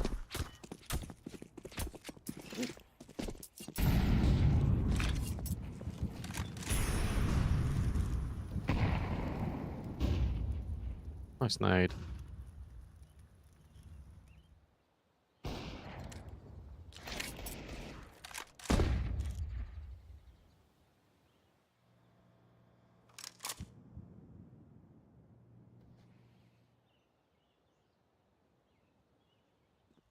Leo. Oh no. Oh no. Ozik and Cronus were right together. Ozik then goes to throw a flash, and that breaks the tethering, and Cleo just moves in. They push B apps at the same time. They now know this has to be the A play. Hobbit will get rid of Amster. Oh, he doesn't. Does he know about the second player? I'm not so sure.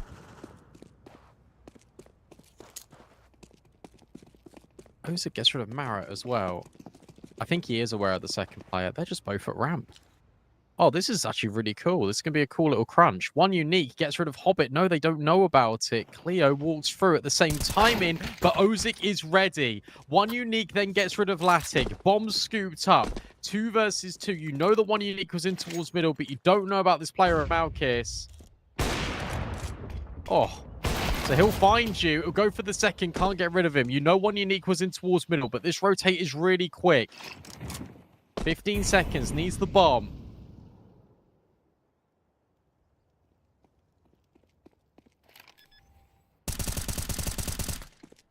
Oh no. He whiffed the spray. He whiffed the spray on him. That gives Inters a chance, but no. One unique makes no mistake. 14-6 for that man. Leo can now defuse, and they will get that 9th round. Counter-terrorists win.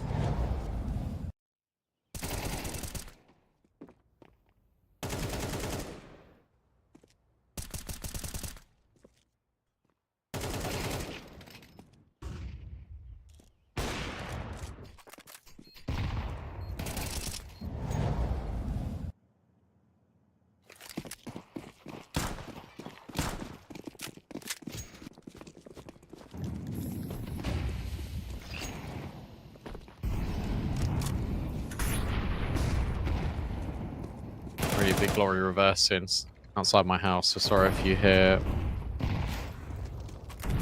weird noises. On win, desperately need to blank out the noise and try and get this third round. Another boost in its short. Hobbit is, well, was directly looking for it. Amster yet again goes onto his little pixel corner where he's boosted and he's kind of off the box, but also on it. A jump will reveal Amster, but he still gets rid of Latic. Important opening kill. Then Cronus gets smoked off. And look at Palace, by the way, whilst all this is going on. They push Palace. One unique. What on earth is that? He's just walked the ladder smoke and just killed Cronus. Okay.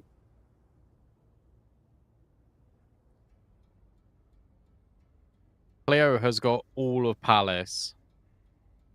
45 seconds. One unique now moves back in towards the B bomb site.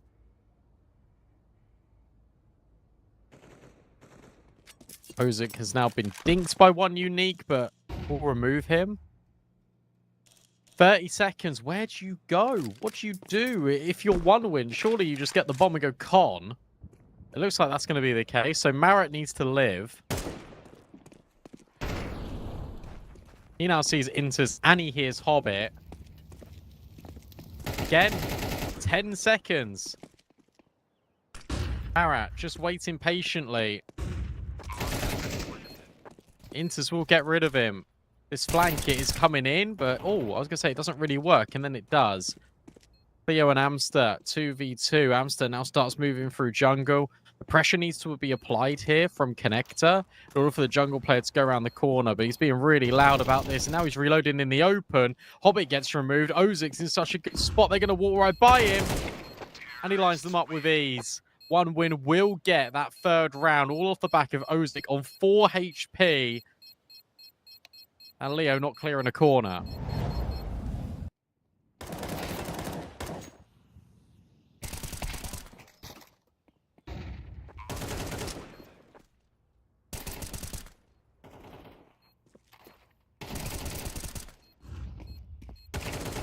Terrorists win.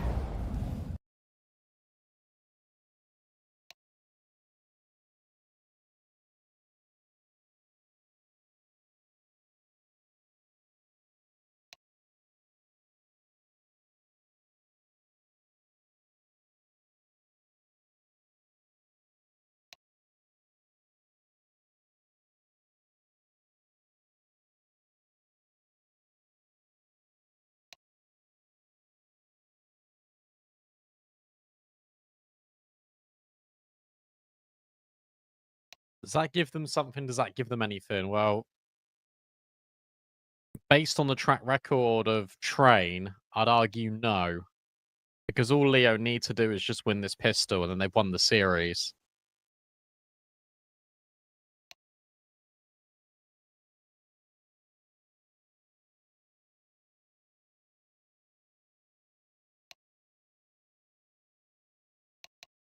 I don't know what's happened to one win. I was really excited about this team, and I still am to a certain extent, but I thought they would be performing and faring a lot better than what we are currently operating with here.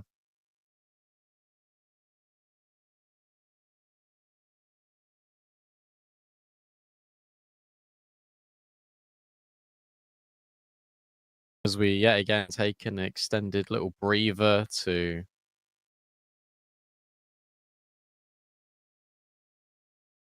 get this second half ready. There we go. We're all good now. We're counting down. Our one win all good. Let us find out.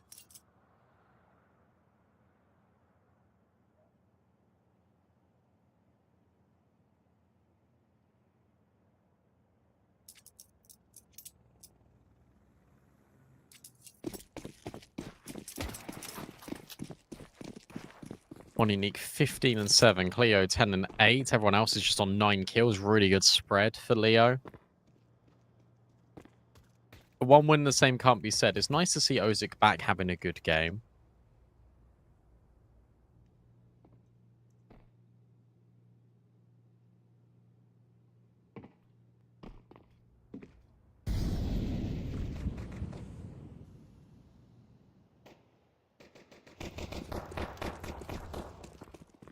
And Latic will get rid of Hamster. That's good. And then you're not going to clear that ninja position, are you? Hobbit is a sneaky little boy. But will be traded, and these kills are getting a little bit uncomfortable to grab. Inters has been removed as well. Can't directly plant the bomb. It's not going to be too easy. Yep, and that's why I said that. Latic and Cronus, that felt very simple indeed. And Cronus just keeps on going. Cronus has been really instrumental in a number of these rounds.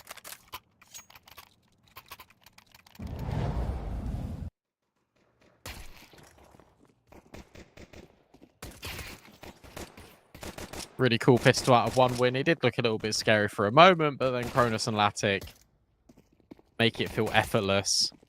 Let's see the second one out of Cronus. Oh yeah, lovely. 9-4.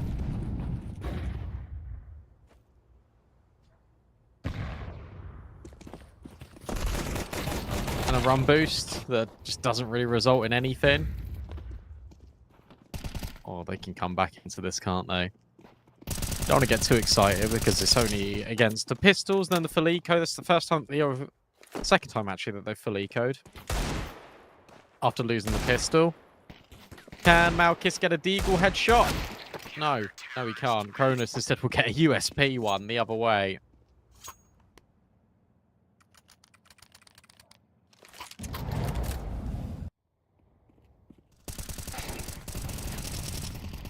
Good target selection there from Latic. He just doesn't care about the run boosting player. He knows that his teammate will deal with it.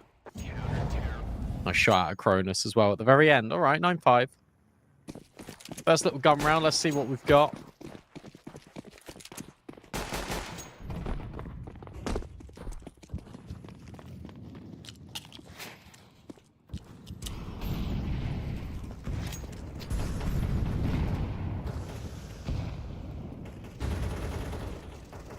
A big fight out mid is what was brewing. One unique will at least trade. And look at this underpass push.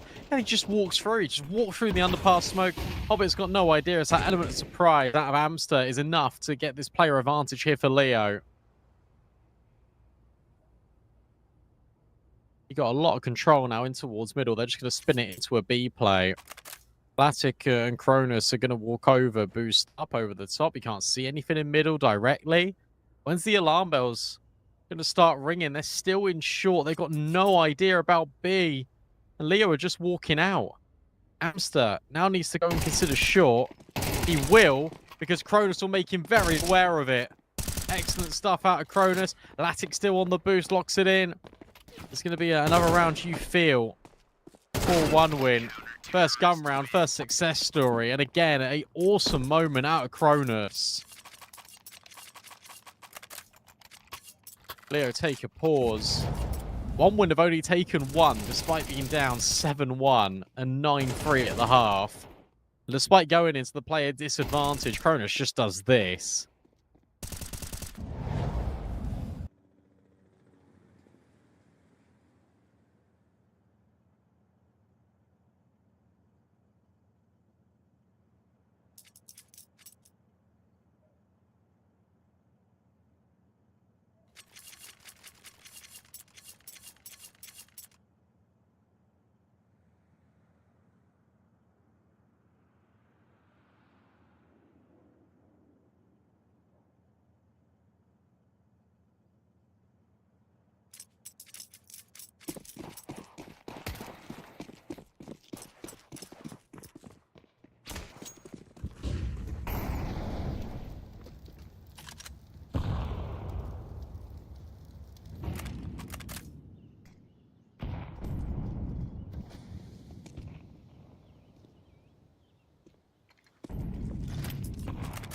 Or get Leo this 10th round. And to be fair to them, they've got good space. One unique has also got rid of Hobbit. Can they recover this rifle? Well, maybe not, but maybe they can recover Inters because they go through the smoke at the same time. Latic will at least hit one shot, but one unique wants nothing more to do with that now. He moves away. Maybe the player at short can find a kill. Cronus taking his time. Ozig and Latic are now being really loud. Malkis Surely gets dealt with by this com player. No. Hamster will remove him. And now that's an easy kill onto Malkis. Surely you start defusing again if you're Ozik, but the deagle shot of Hamster connects. That's how you win your 10th round, Leo. Okay. Mental. They get one kill in CT. They disengage. They just leave. And Amster finds Cronus in connector. I'd love to see how we found him. We don't get to see that luxury, but this is just instantaneous. He's full running.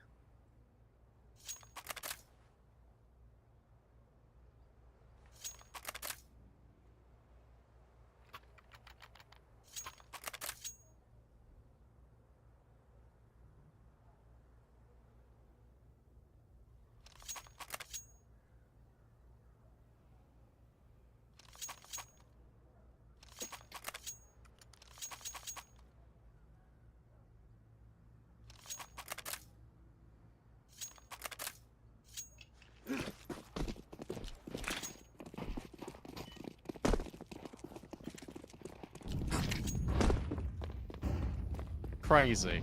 Honestly, so crazy that happens.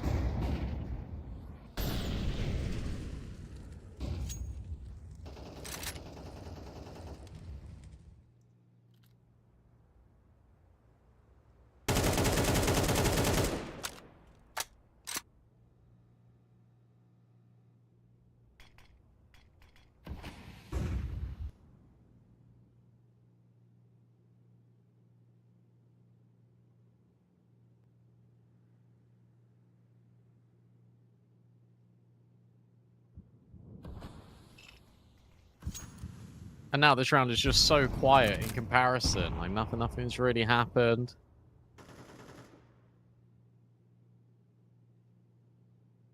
Bit of mid control adopted for Leo. Free lean A, and this is the right call here for one win. They've only got one molly, so I imagine the molly doesn't go into sandwich. It probably goes under Balk. So Hobbit will live. That being taken as well from Inters is enough. Oh, when Hobbit's not even needed. That was so easy and so simple. They just didn't put any nades down. Well, that was quick.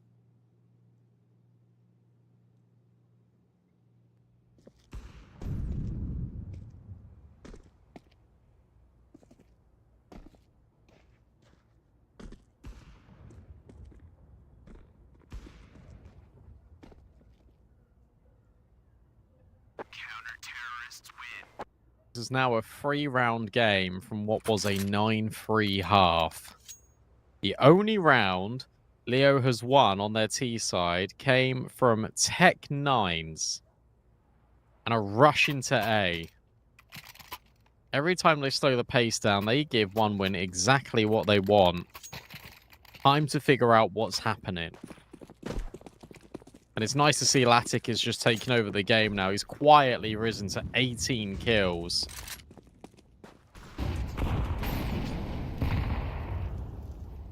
One unique is right there next to him on the opposing side. That's a bit faster. Cleo doesn't get any openers though. So he's going to go into Palace instead. A little bit of parkour over the fences. Flashbang out for Mara. Doesn't see anything. One winner doing a good job of not giving over any early fights.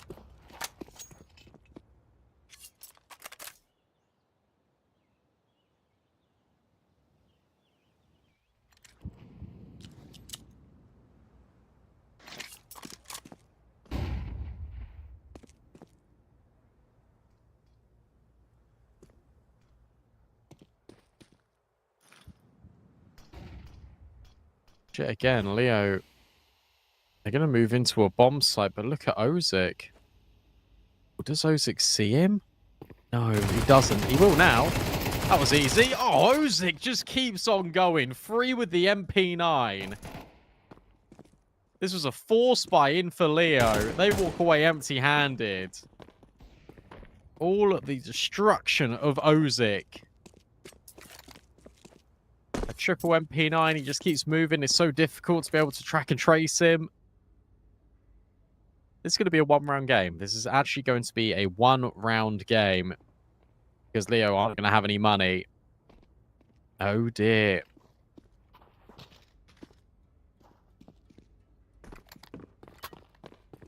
Counter-terrorists win.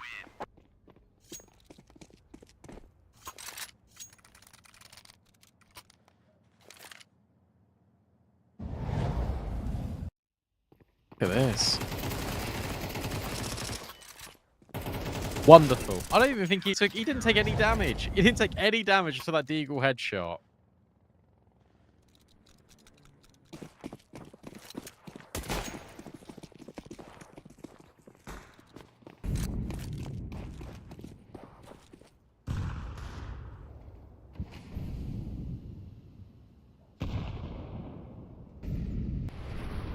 And because they haven't rushed A, this should be... Ouch. Not only a really good nade. Oh, what? Excuse you? He can then get on the window angle. Malchus, no way. No, no, no, no, no, no, no. How? How does that happen? You naded him to 15 HP. He couldn't hit a barn door between the two of you. And now suddenly he's just won the whole round. You got to question why the AWP is boosted in towards the apartments there against an eco, but my goodness me, really?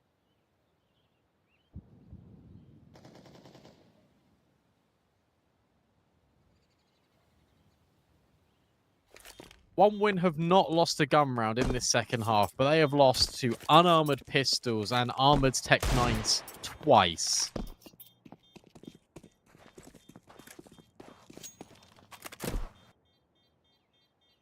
I'm in disbelief. That is actually mental that happens. Hobbit might not even get to save onto his AK. Terrorists win. Oh no, he'll get it.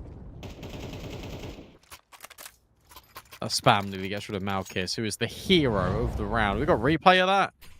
Look at this nade. First shot instant. But Ozik, what are you doing? That's so silly. So silly. Just have your gun out, mate. You kill him, and then it doesn't matter if he kills your AWP. Instead, it mattered a great deal.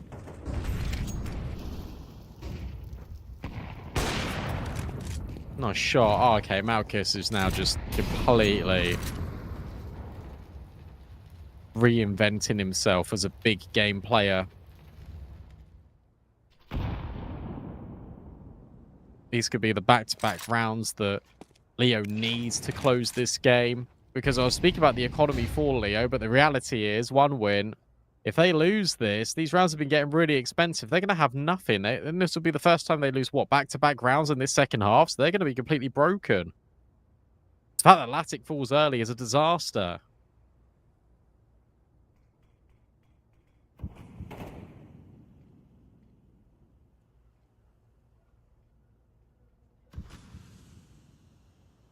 You feel like they deserve this victory after the impressive first half. That's going to all be in vain if they can't close this one. Oh. Well, he's now known. Hobbit. Oh, I saw his shoulder. So did Marat. Marat's going to walk through the smoke and he'll get rid of Hobbit. The boost out of Cronus is good. And Inters will also get rid with Marat. One unique now thrown into a 1v2. The thing is, Ozik won't know about B apps, but I like his smoke that he's put forward. Inters has got the capacity to be timing here. So where one unique is smoked off, he thinks maybe he needs to change his direction, but with no time on the clock, OneWin are going to get away with this. What a brilliant boost. And again, what another impactful moment out of Cronus. Every single time he's just doing the damage. Counter-terrorists win.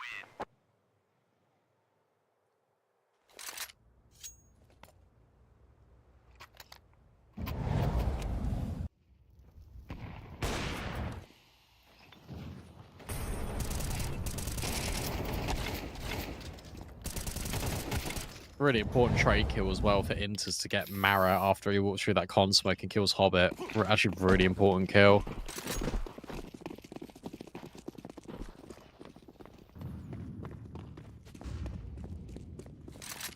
Because it just means they can't go A.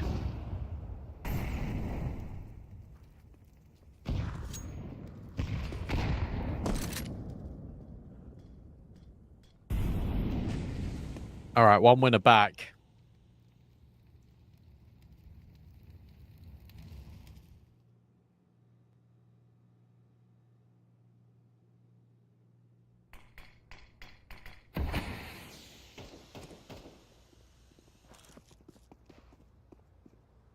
Marcus now searching with his AWP. Latic is on the other end of this.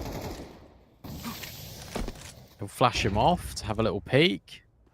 And now he'll be on the line first. So Latic knows that he can't really swing into this.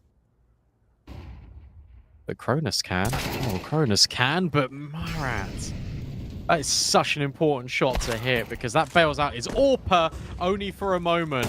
Latic now looks in towards Catwalk, doesn't see them. They're outpouring in towards this B site. And the trades are good from both parties. Latic also found a second Hobbit over at bench. Time, again, potentially starting to run out, but that is sharp. Out of one unique, and surely they've done enough now, Leo. Surely this is going to be the 12th round because Latic, how as good as he has been, he's been on this A bomb site for a while now. They know about it, and he's only got an AWP. And Amster's holding on a slight off angle. Latic, oh, walks in, but doesn't see him directly. He jumps out, but he can't hit the shot on Amster. 12th round secured for Leo. Money now in the same position it was a few rounds ago. Non-existent for one win.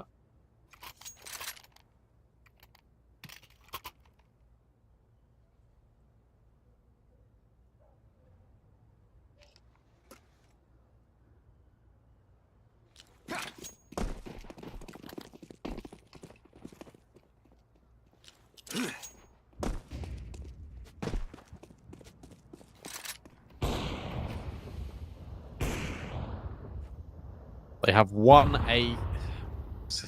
I wish they had an AK. They had one M4 on Hobbit, and that's it. Everyone else is on pistols. It's the easiest chance that Leo to close this game.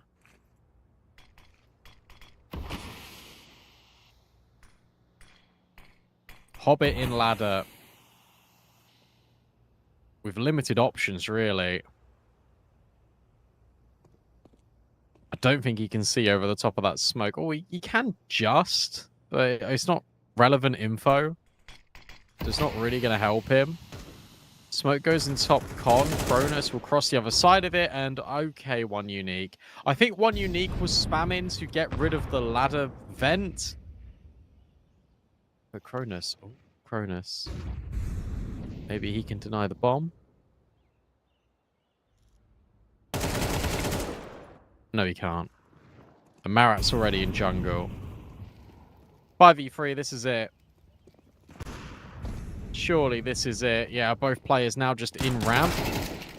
Oh, dropping the bomb there. That could be a chance. It still could be a chance. Latic. Never mind. Bomb relocates to default. Malchus will finish the job. 13 rounds in the end for Leo. Plays up against one wins 9. But to be fair to them, that was a 9-3 half, and they really came back in. That spam is just ridiculous out of one unique. But Leo, the victors, they will go 1-0 in Group A. One win will go on to play NRP Impact in the elimination game. And Leo will go on to play Unity in the winners game. We are finishing just on time here, and we've got 2 more matches for you for the rest of the day. Those will be covered by my good friend JRT. We have got, if I can find the right one, Fireflux versus Y5, and then Eternal Fire versus Troglodytes. Fun team name. Fun team. Depression, Mikey, Yellow, Henu, Smiley. That's all to look forward to a little bit later on. For now, a break. When we come back, it'll be JRT taking you through the next match.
All right, welcome back to CCT Europe Series number 8 in the group stage at this point. I am JRT, and we're getting ready to go with our third and fourth matches. We'll bring those up on screen to show you what the previous results were, of course. And on that Leo 1-win match, I think it was 1 win that took the first map. Then Leo kind of took command for the next two, and then won 2-1 in the reverse sweep. And on the other side, NIP getting taken care of by Unity 2-0. And now we jump into Fireflux and Y5. Now, you might not recognize the Y5 name, maybe you do, but this was a team that was formerly known as Modane, and I think they went under different names as well, but they were most recently Modane. And the core is relatively similar if you look at that roster. Let's bring them up on screen now so we can start to talk about them, since I already did. But yeah, this roster mostly, not mostly, they are Kazakhstani overall, and you have the only new addition, I believe it was previously Bless that was on this roster, and now he's been replaced with, I want to say, I'm looking at the names here and I'm realizing that it actually might be a very different roster. So let's just talk about the names we got in front of us. Singulier and Aleidja are the two pieces that I recognize. Then Rin, Relief Wow, and Fastest Yoshi may be new additions, because previously we had Oxygen, Fortuna, along with, let's see, don't know if I have the names here. Yeah, actually, I believe those are the two that I have on record that were not part of this. They're not part of this roster anymore. Singulier, Aleidja were, of course, still part of this roster previously, and then Rin is also a new addition. So a lot of new faces here on this Y5 roster. So it's going to be interesting to see how they handle it moving forward. Obviously, you know, it's hard to look at a history for these squads, because there is really not much to go off of. If you look at their previous match, they played up against, I believe it was 1 win. That was one of their latest ones. There were a couple of others, but either way, it was the same roster.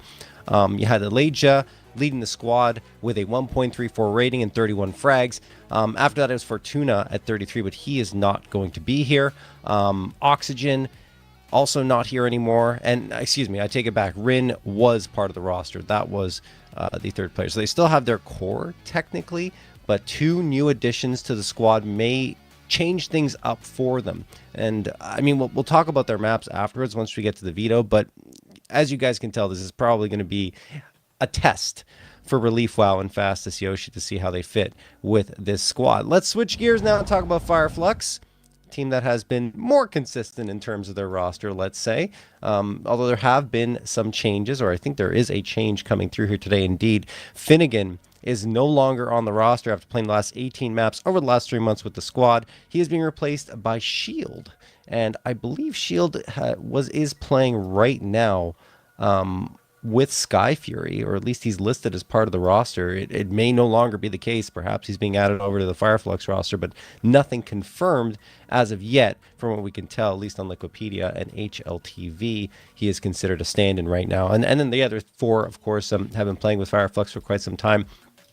The results for them have not been great. I think that's one of the issues right now, is and probably why they're looking to make a change, because if you look over the last 1, 2, 3, 4, 5, 6 BO3s, all of them losses, with only 2 maps picked up amongst that time. One against Wildcard Academy on Inferno, another against Rosie on Dust 2. So it's been a rough go here for Fireflux, which is why you might not write off Y5 immediately, right? Because of the changes that are coming in. You're like, oh, Fireflux will have the edge. Well, not necessarily, because things have been very, very rough for them. They've only gotten double-digit rounds in 3, make that 4 of the maps over that losing streak, right? And if you look at the ones where they got the double-digit rounds, 2 of them were the wins, and another 2 were in overtime losses to Wildcard Academy and Amcal. So yeah, it's been a rough go.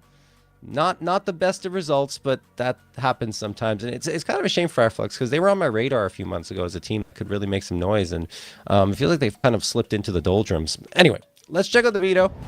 Bring that up on screen for you guys. And we've got Train and Nuke off the board immediately, which maybe not necessarily too much of a surprise for both of these teams. Maybe for Y5, because we didn't know necessarily what they would want to bring through. But historically, that core has not played Train, and it looks like that's not going to change. Nuke, the insta-ban for Fireflux, also no surprise. And Mirage picked by Y5. Looking at the history again, so it looks like they're still going to stick with the, not surprisingly, again, as I mentioned before, the same core of maps that they were picking previously. So Mirage picked 85.7% of the time by Modame over the last 3 months. Now Y5, of course, and then Dust 2 has been picked 66.7% of the time by Fireflux. So there we go. And then Ancient, the last map that will come through. Not much success for Fireflux here, but they actually have picked into it before, 33.3% of the time. So it's a map that they definitely feel comfortable on. But on the other side, you have Modame, who actually have a winning record there, even though they don't like picking into it. It's usually a map that's kind of thrown in their direction, right? But they do have a 3-2 record on the map, and which hasn't been too bad. Anyway, it looks like we're going to be taking a little bit longer to get going here with this map, so we're going to hit a break. When we come back, we'll send it right to Mirage.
All right, we're heading right into the action now. As mentioned, Fireflux up against Y5 on Mirage. Fireflux don't really play Mirage much at all. They haven't gotten a official on it over the last 3 months anyway. Probably are pugging it or playing in practice matches here, but as it stands, not much practice on the map, let's say, in these types of circumstances in the CCTs. All right, Fireflux, what do you got? Y5, 3-3 is this core over the last 3 months on the map. Paz firing off a couple of shots, and Shield going to get the opener onto Oxygen. Boost attempted by Y5 into the window. Paz does rebuff that attempt. Reload required. That could give Rin the space he wants, and it does. Rin finding the headshot onto Paz. Banjo the trade, and back and forth we go with Fortuna getting Soulfly. And then you have Oxygen as well. I just realized something, guys. The names, anyway, we'll get back to it. But Shield is going to get another one onto Leja. Finnegan finds one as well. So we'll have a 3v1 in favor of Fireflux. Rin, last one standing. All hopes on his shoulders. Glock in hand. Ooh, drops down. That's a lot of information. Does get a headshot still on Shield, which is actually impressive. But Finnegan will get it right back. And the round goes to Fireflux. What I was going to mention was it is actually the Modane team coming through with only Singulier being the change in favor of Blessed. Their names were just different on the roster screen for... sometimes players have different names on the official roster screens versus in-game for reasons, but I think that was the case again here. So it will not be as many surprises and question marks for the Y5 side, which is very, very good news for them. Finnegan, waiting here, watching from window. Shield, charging up into mid. And we got a couple of nades being thrown into apartments. No force buy for Y5, just the Glocks out. And they are stacked up in underpass. At least 4 of them are. One of them's lurking around in towards kitchen. And, well, yeah, there's the firing squad. Shield's like, nah, I don't think so. Not going to mess around with that. As soon as he spots it, and they move as a unit back up the stairs. Lurk is spotted. That was Oxygen, who ended up relocating himself into mid. And that means that Y5 just have these 4 players left. They're playing it slow for now, but eventually you just got to send it somewhere, and it will be top mid. Shield, who spotted out those players initially, will now see them again, this time in a much more favorable circumstance. The crossfire set up, 3 players firing on forward, and Soulfly was flanking as well. So that was very much under control for Fireflux as they get themselves a second. And they will now face off against the AK. Shield going to get the AWP in his hands. And everyone else on to the MP9s and the M4, at least saved over from that previous round. So just the investment into the sniper rifle. You can't really blame them for doing that to try and get a little more potency to this buy-up. But Shield dropping down, takes a lot of damage, but still connects on the shot after losing his teammate Finnegan. 4v4. Now he has to retreat because he can't go back up. He knows that there's presence towards top mid still. So instead, he charges on forward towards the T apartments instead.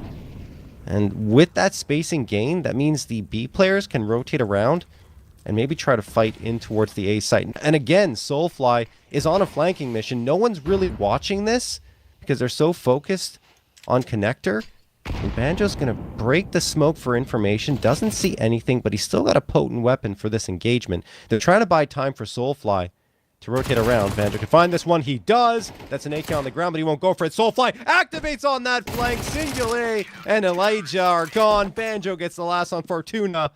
And Fireflux win the bonus round. And not only do they win it, they keep 4 players alive. Meaning that Y5 are in trouble, not only on their side economically, but in terms of momentum in this match, it kind of heavily shifts to Fireflux.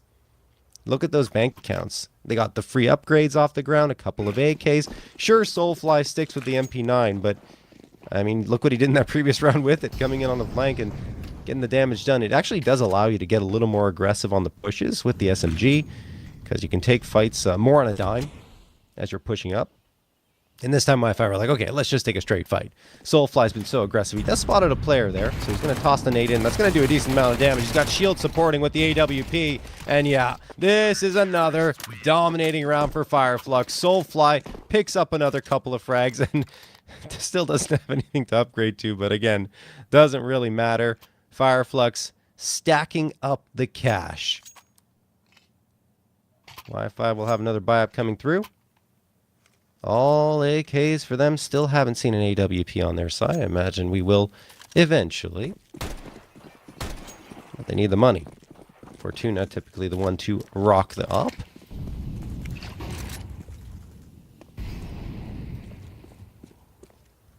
Rin already into top mid. Flashbang thrown for him. This time Fireflux don't really get aggressive because, you know, they almost got caught out a little bit in that previous attempt. More passive into mid.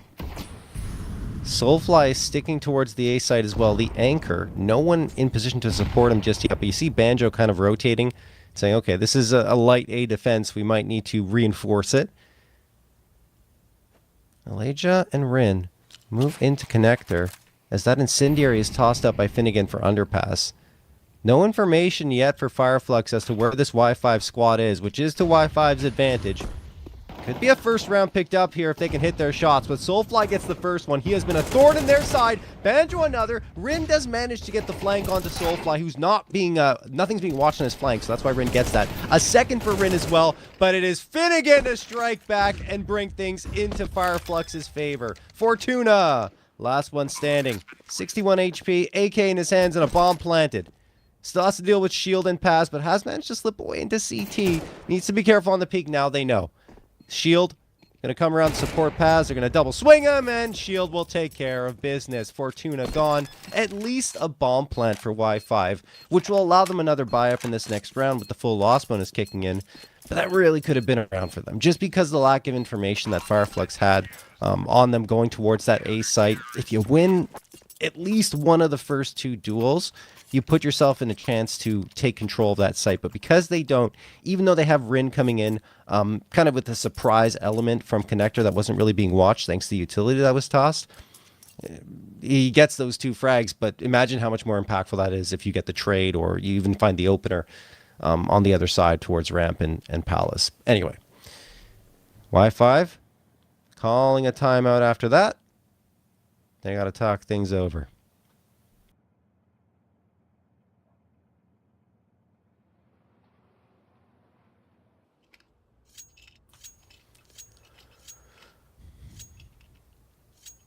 Five to nothing for Fireflux. Again, on a map that they do not typically play.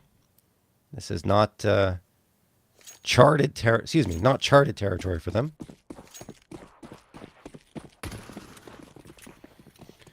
But they're doing pretty well. Y5 only managing, 6 frags, make that 7 frags combined over the first 5 rounds. And again, this time, Fireflux collapsing on mid, finding a couple immediately. Y5 have been trying to work in a man disadvantage situation every single round, and that's not going to change here. Too sharp are Fireflux as Finnegan wraps it up with a pretty bow.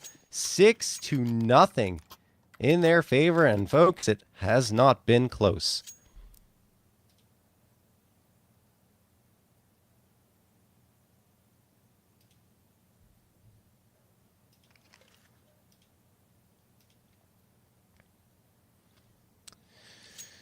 Mirage, the pick of Y5 here. We're starting off with Dust 2 will be next. Fireflux's pick. And if we need it, Ancient will be the last. So far, man oh man, it has looked very nice for Fireflux. Y5 back to the pistols. Vortex and the Deagle. Trying to get a proper buy-up here, but Shield drops one on the run. That's Rin gone. Banjo supporting with the rifle. Elijah does get one. Okay, this could be threatening for Y5. Opper's isolated for now, but the reinforcements do come in. That being said, Opper's gone. So are the reinforcements. Paz, deagled by Fortuna. A 3v2, but the HP is not great for them. They have upgraded the rifles. Auction with the op. Could hit the shot, he does. Finnegan gone. Soulfly the last one. Hoping the nade connects for something, but it doesn't. If it had just been a bit more to the left and targeted for bench, maybe he gets it, but there's one.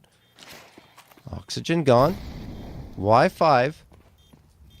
Stavaleja jumps into window. This is a very nice maneuver from him. Should be able to catch off Soulfly, and he does! Y5 in the unlikeliest of rounds with just a half buy through in the Tech 9s and Deagles will pull it off and break into the scoreboard with a first round. Wow. I mean, that's just honestly a simple play. They go and they throw the flash in, the limited utility that they brought into the round, gain the space onto the rifler. They drop him. The opper's isolated. They get that follow-up frag as well, and even though the reinforcements were on hand, they were ready for it. Once you have that much control on the B site, honestly, it's difficult for the CTs to get back in. Fortuna opens things up onto Finnegan. And Y5 with a bit of fight in them, which is good to see, because honestly, Fireflux were dominating every single engagement up to that point. Rin does get a follow-up onto Paz. Takes a lot of damage for it. That's still a 5v3. Now they're trying to direct themselves towards the correct bomb site, which in this case would be A, honestly, and it looks like they want to head there. Although, if they take too long, maybe Soulfly and Banjo are going to activate on a potential flank. That Molotov into B could push them back long enough, and it does. They're like, okay, maybe they're hitting B.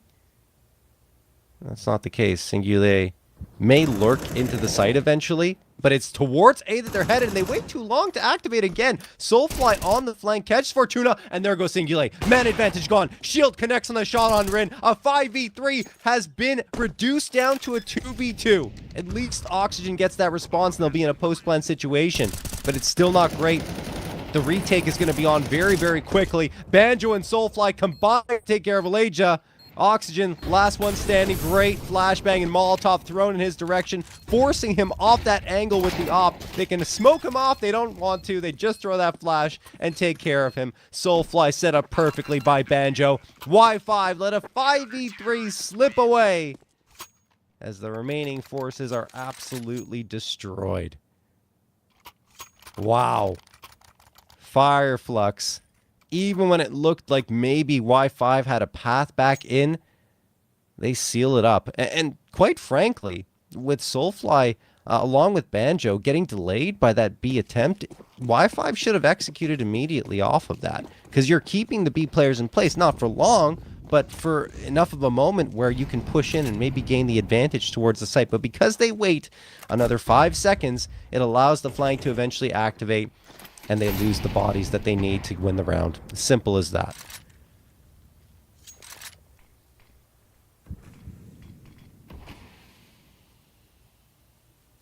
Paz with the A1S. Watching and waiting here at Cat. 1:23 on the clock, round number 9. Fireflux looking to continue their dominant ways after a brief hiccup against the Tech 9s. 4 AKs and an AWP for Y5, though. Bringing the firepower. Paz waiting at Cat still and finally backing off a little bit. Timing might be good for this because Rin, let's charge up. Yeah, it was. And look, Shield connects onto Rin as soon as that Molotov is tossed forward. Shield trying to support his team, but eventually, Paz trying to support his team, but eventually he's run down. So we'll be back to even numbers, but the information's there, right? Like Fireflux know they're towards mid, and Finnegan presses the issue from connector. Singulier gone. Aleja grouping up with his two teammates here. They're just going to try and simplify things and head into the B site, but it's only 30 seconds left. So time is of the essence. And another thing, they've only got a flashbang. That's it. They have to get in here soon. Otherwise, this round's going to be over before they even have a chance to plant the bomb. Banjo waiting, ready to punish. Does. Aleja gone. Oxygen maybe soon to follow, and he is. Last one standing, Fortuna, just trying to save the op at this point. They don't even get a chance to plant that bomb, and it will be 8-1 for Fireflux. Fortuna hangs on to the op at the very least, but that casualty means absolutely nothing for Fireflux. They could have chased with all 5 players if they wanted to at the end, or at least all 4 players that were remaining. They've got tons of cash available, especially for Soulfly at 10K. Round number 10. Y5, you know, it's desperate at this point. Yes, you save the op. Everyone else still has enough cash to buy AKs, except for Rin, down to a Tech 9. Utility's the biggest problem for me in this situation. I think it would have been better just to go for the Galils and get the util. And I mean, Finnegan's already going to get one through the smoke. Flashbang tossed by Soulfly. Lots of noise being made, so Singulate should be able to get the trade. No, he peeks too late, and in the meantime, Shield connects onto Oxygen, and then Paz finds Singulate in no man's land. Oh my goodness. This is going from bad to worse for Y5. Elijah and Fortuna. Last two standing. Fortuna tied with Rin at the top of the scoreboard with 5 frags and will make it 6, so he takes sole control of that. Elijah, did he get the spot there or not? I don't know, but I'm fairly certain they know he's here or have an idea. No? Okay. Now they will. So Paz clears the angle. Eventually, Elijah gone. Fortuna, last one standing. Great flashbang thrown. They know he has to go and get that bomb. Fortuna could get the frag here. No, not even. Paz gets the last. Fireflux are cruising along. 9-1. 2 rounds remain in this first half of action. And suffice to say, you know, it's not going to be a great half for Y5, but just getting one more, even winning out here, gives you something to build off of. You never want to be down 10-2 or 11-1. Like, that is just a dire circumstance that you put yourself in. At least if you can keep Fireflux off of double digits, you'll be in okay shape. And I mean, it's a mixed buy-up, but let's not forget they did win on a light buy previously, so maybe this could be a round where they strike true and simplify things, which was the key to victory previously. And look at this. They're just pushing into the B site. They catch the Opera looking the wrong way. You gotta hit that, Elijah. You got to get that frag. Banjo on the other side takes care of the forward-facing attack. And he will get a third as well. He has just been fantastic as the B anchor. 3K, 12 frags already. Looking to make it 13, but it will be Paz who gets the last onto Rin. Shield should have been dead. Shield should have been dead. Then the pressure's alleviated a little bit towards the B site. You still have that, not necessarily the flanker, but you still have the cat approach that then you can apply even more pressure onto the B site with. It changes the complexion of the round. But because Shield is not dealt with, Y5 on the other side, they just couldn't get past Banjo, who would have at least had to look towards Cat if the frag comes through. All right. 10-1 for Fireflux. Soulfly gets the opener. Y5 scrambling, desperately hoping for something to swing their way, but it's already the man disadvantage which they faced in the majority of these rounds. Shield gonna get another. Elijah, what will you do? Well, only one. That's not good enough. Banjo with the immediate trade. Everyone is playing well right now for Fireflux, holding their position strong. Meanwhile, on the other side, Y5 have been few and far between, at least, in terms of the success they've had. Ren will get one onto Soulfly, and he did have that 2K previously on A. He's got another one here. Shield his latest victim. Okay. Y5. Still not going to be a great half, like I said, but a second round, if they can pull this off, at least be something for them to build off of going into that second half of action. Singulier looking towards mid. It's going to be a pincer approach from Fireflux, one at ramp and one at CT. 35 seconds left, and it feels like Y5 may want to slip towards the B site, which may not be a bad idea. They could even catch Banjo for free. There's the freebie. Banjo gone, and Finnegan's going to realize what's happening now. Y5 heading to the B site. They were thinking about hanging back and watching for the rotation, but Singulate then realized he has the bomb. So he's got to go plant that. 1v2 clutch required for Fireflux. Only the second time they've been in a disadvantaged situation in a post-plant. Finnegan looks the wrong way, and Rin will win it. That is phenomenal work from Rin to pull it back. Individual effort allowing Y5 to get a second round on the board. But it's still a daunting scoreline to stare down on. 10-2 in favor of Fireflux. I mean, Rin was, that shining star. I don't want to say star, but he really was that beacon of hope for Y5 throughout the half. Multiple moments where he came through and was getting a couple of frags here and there, but it just was never enough to string together a victory. Finally, this time it is, but it requires 4 from him.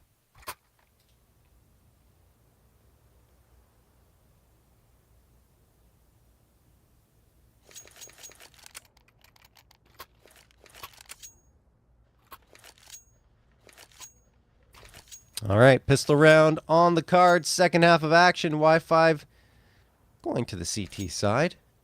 Again, this is a map that, well, at least when they were known as Madame, went fairly well for them. At least sitting at a 500 record. And if you looked at their stats at that point, their CT round win percentage was a little bit better than their T side. 52.8% on CT side versus 50% on T side. And they did have a 3-game win streak against Heroic Academy, Wildcard Academy, and Iberian Soul. And that Iberian Soul match was a 13-0. So you kind of expect a little more out of them coming into this one. Maybe it'll change once we head over to the defensive end.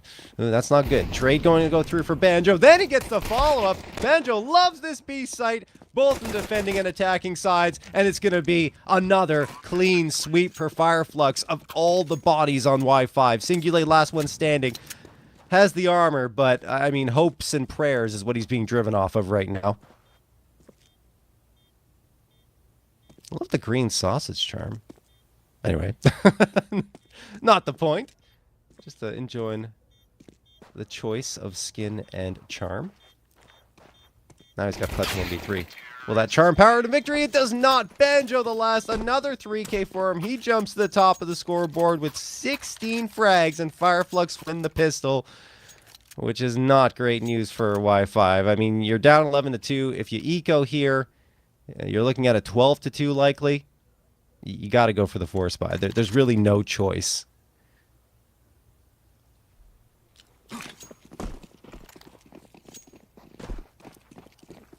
Alrighty.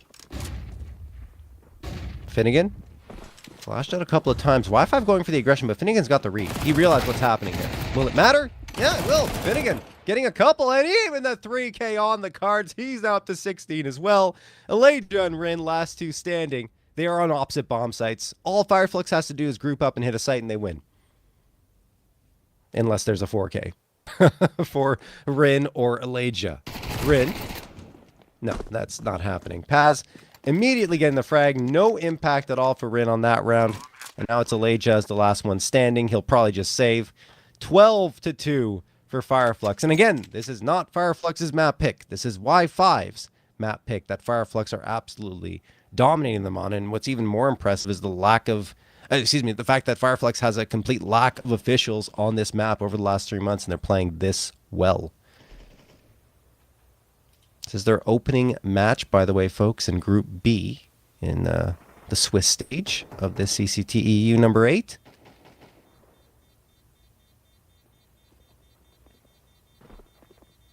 But going on to Fireflux's map pick of Dust 2, let's say things are looking pretty rosy for them. Unless there's a ridiculous comeback, which is always possible in Counter-Strike, even in the most, dire of circumstances.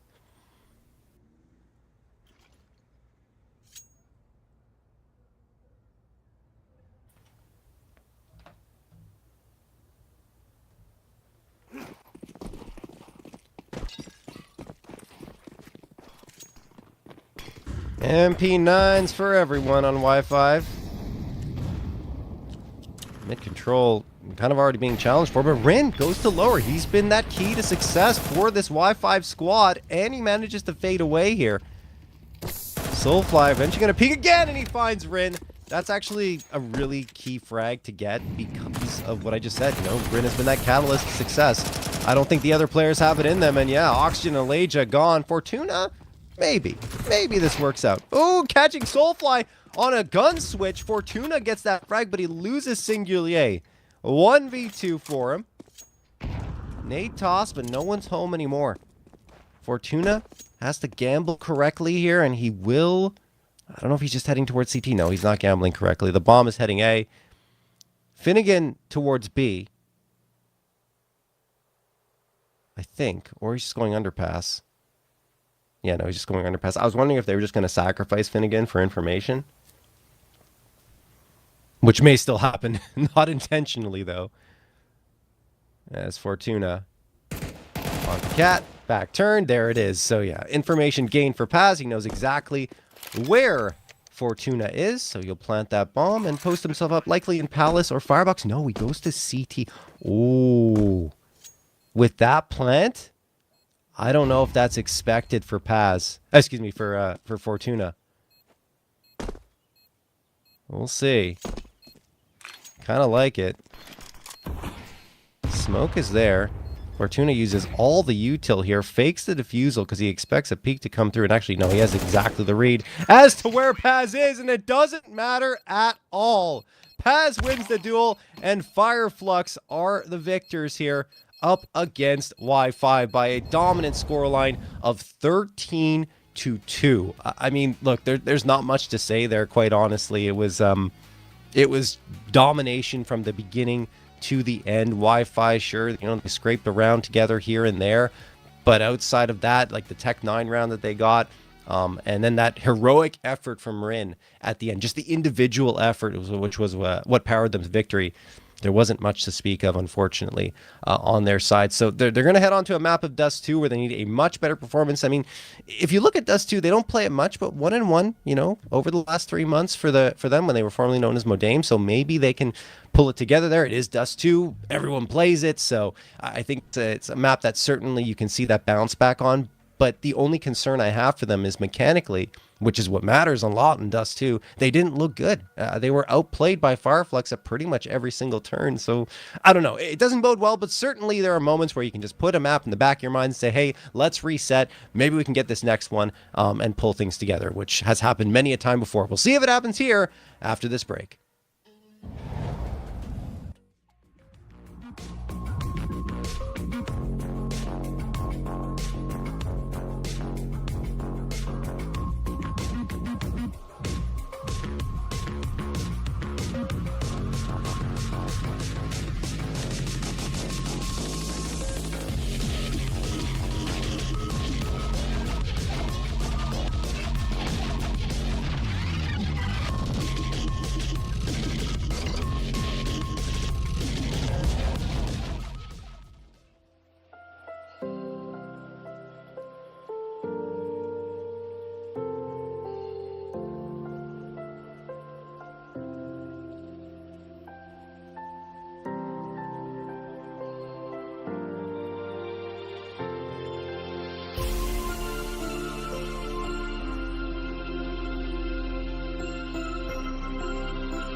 All right, we're back in here. Y5 against Fireflux. Dust 2 is the map, and that first one was very dominant on the side of Fireflux. 13-2 on Mirage. And again, not their map pick. Looks like we are, yeah, we're going into the action here.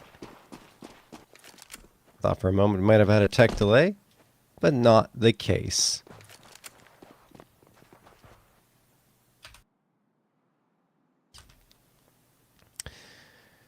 Smoke going to get tossed here immediately by Fireflux for mid doors.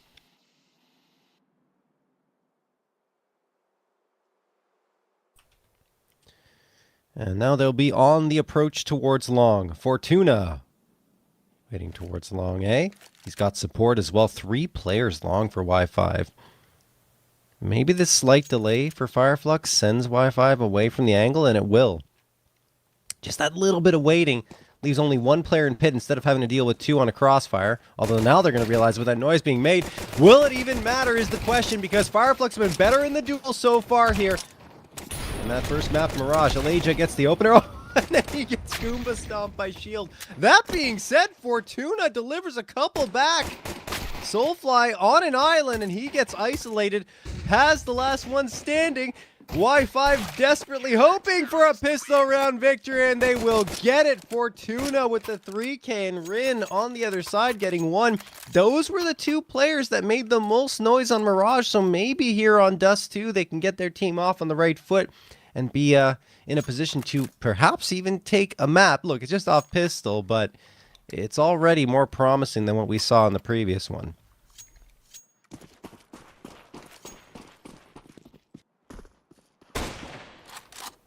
Shield firing off a shot there. Force 5 for Fireflux.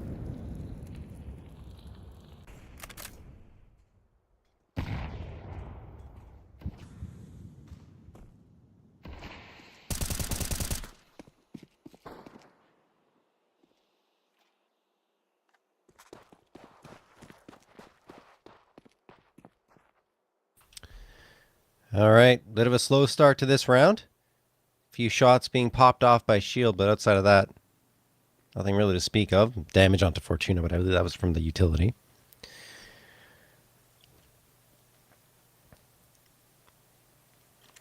Smoke going to get tossed there for CT.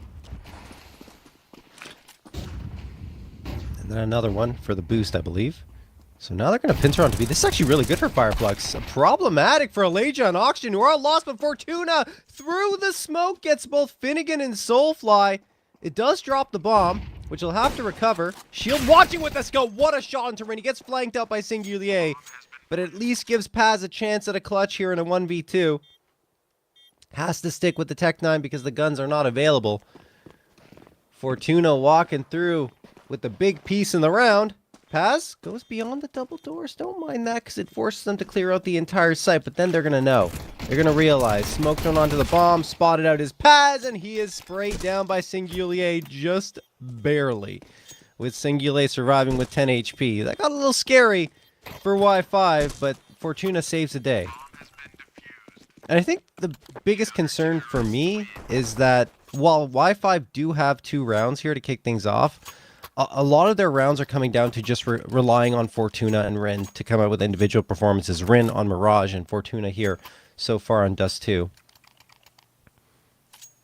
They're going to need the rest of the squad to strike true because, you know, if Fireflux just take down 1 player, sometimes it'll be all they require to take a round. And again, that wasn't even in a full... It was a force buy, but it wasn't fully locked and loaded in terms of the hardware for Fireflux. This time, they're going to be buying up again. An AK, 2 Galils, make that 3 Galils, and the Scout again. This is courtesy of that bomb plant that they were able to get in that previous round.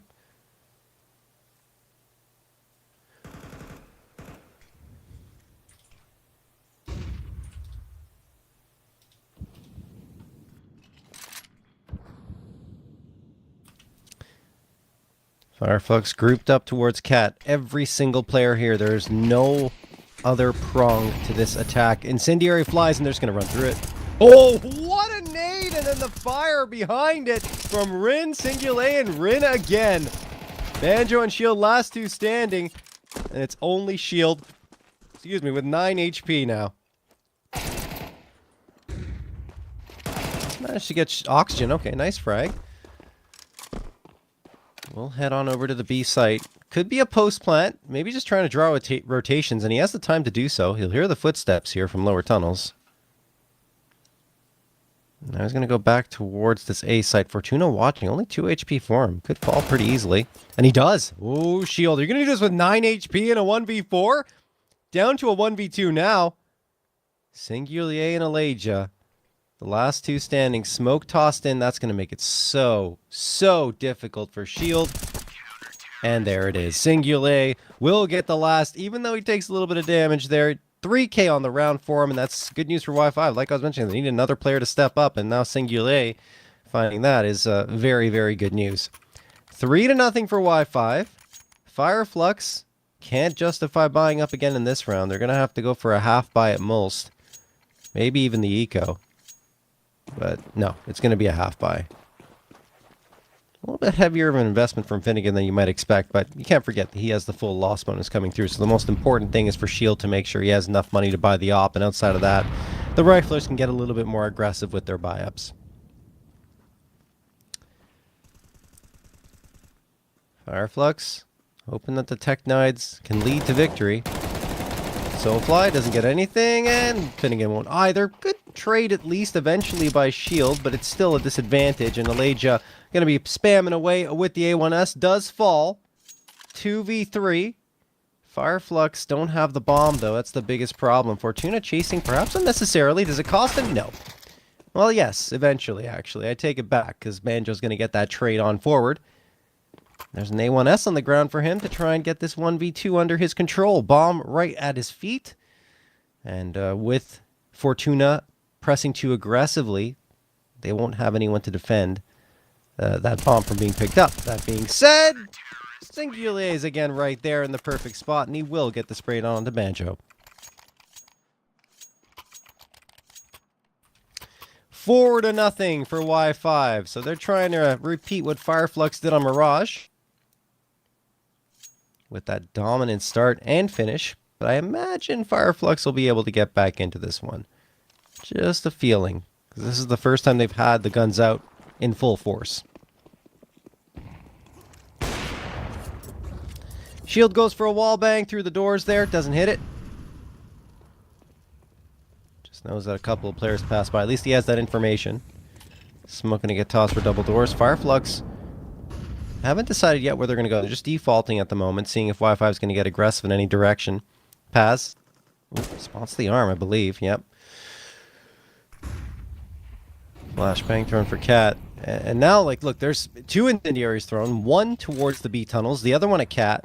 So it's confirmation of presence. Singulier traded out, and then Fortuna falls as well. Soulfly, who was a menace on that first map of play, in particular towards the B site, now starting to activate. Will get traded by Soulfly, by Rin, excuse me, but Shield is right there to find one back. 3v2 for Fireflux. They are headed in towards the B site, and they've got control of Long and Cat. Oxygen. Gives away its position, doesn't get a frag. Ooh, a missed opportunity for Shield to strike. And actually, I wanted to highlight Shield as his opping has been very strong, honestly, on Mirage in particular. And that's a good omen for Fireflux on Dust 2 here. Will end up falling to Elijah. Maybe an unnecessary peek there. But he knows he has Banjo and Pit and Paz at Cat, so it should be fine. There's really no path back for Elijah onto this site. And yeah, Banjo will take care of him anyway. That's a pretty wicked shot. Fireflux do indeed crack the scoreboard, so there won't be any of that dominant performance you'd have to imagine that we saw from Fireflux on map number 1 in favor of Y5 this time. Even though they get off to a nice start, 4-0, the guns are out. Now things get serious.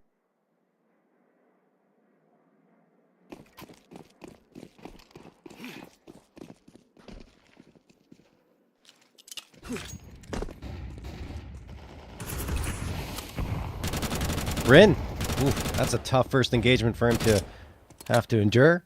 Down to 19 HP. Reinforcements arrive. 4 players on the scene at the A site. just to make sure a quick push doesn't come through. And while that won't happen, Fireflux are taking up all the space, and Long and shield catches Alejo while he's jumping around for information. Oh man, Y5. 2 players still here towards A, smoking to get tossed. This is a force buy for them, and while they'll get 1, they lose 2 in turn, and then a 3rd.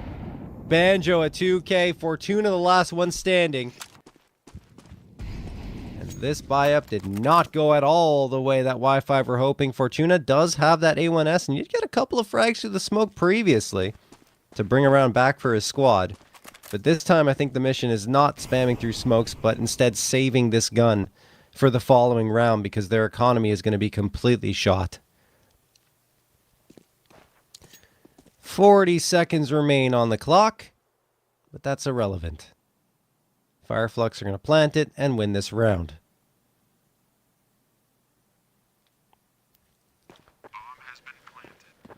So as soon as the guns come out, it feels like we've gone back to similar territory that we saw in Mirage in terms of the duels between these two squads. So finding a victory here. I think himself and Rin are going to be leading the charge. They've got Singulier, who's been able to activate well on the first 4 rounds, but we can't forget that was up against inferior weaponry usually. You know, the Tech 9s, the pistols, the, Galils in some instances. Now he's got to do it up against the AKs. Fortuna does manage to save the A1S, and that will be that. A rifle at the very least in a round that won't feature any other buy-ups. Maybe Singulier upgrades the pistol, but I'd be surprised at even that.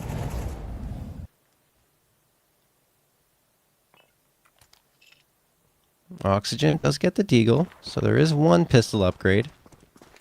But that's it. It's all on Fortuna, honestly, in this round. And, I mean, best case scenario, he gets all the frags. Worst case, he loses his life, and nothing happens. Soulfly will take care of Singulier and Oxygen. They try to get aggressive here. There's Fortuna with 1, but yeah, he's lost his life. So it will be an A1S on the ground, potentially recover, but I don't think that Y5 are going to be afforded that opportunity with the amount of control that Fireflux have. That A1S is lost and no longer available to be recovered.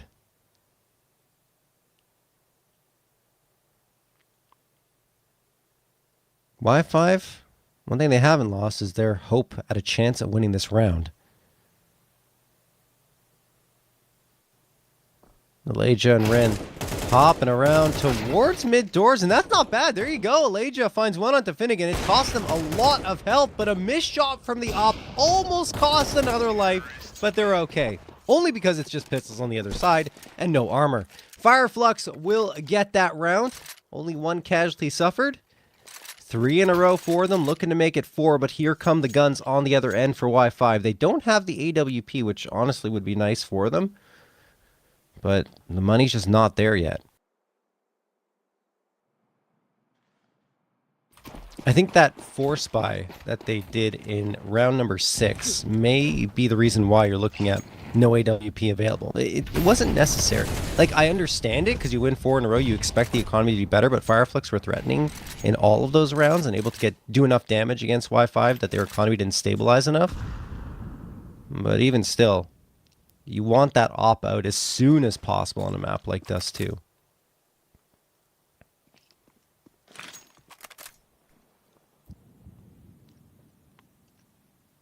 Anyway, can still win the round without it. Fireflux sending 3 players in towards mid. Where is Shield right now? He's watching the B tunnels. So it feels like a B finish. If you ever upper posted up towards upper tons, you'll likely be headed in that direction. You don't want to leave him on an island. It's not a lurk when it's the op posted up. They're just clearing out some space, trying to get a grip on what's happening here on the defensive end. And there goes the flash and the smoke for a mid to B. That'll be 1 player Soulfly pushing up through mid. If he loses his life, it's a problem, and he does. Oh boy, I mean, there's no choice now. Fireflux just got to head in towards this B site. Oxygen gets 1 before he burns to a crisp. Ooh, Aleja, you got to be careful around that molly. He almost loses his life to it as well. firing off shots, has the support, but loses it, and will pull out the pistol to at least get one and bring it down to an even 2v2. The spray does not work for Finnegan, and now Shield gets dinked and then tagged down to 16 HP. No bomb in his possession. Smoke is going to get recycled in towards those double doors, so at least it gives himself a chance at trying to get this plant, but I think they're going to tell him, don't do it. Save the op, it's not worth it. Wow, that falls apart for Fireflux. It looked so good for a moment, but Y5 rebuffed them, and then that spray transfer goes completely wide. They try to chase down the op, but it's not going to happen. They don't get there in time. Y5, a 5th round at the very least, and looking much better compared to the previous map. But it was a dicey one. It all happens here. I mean, it's Oxygen under so much pressure, just getting one there. And even Elijah, right? His spray went wide, so he pulls out the USP and is able to get one. So just desperate efforts on the side of Y5 is what leads to victory there.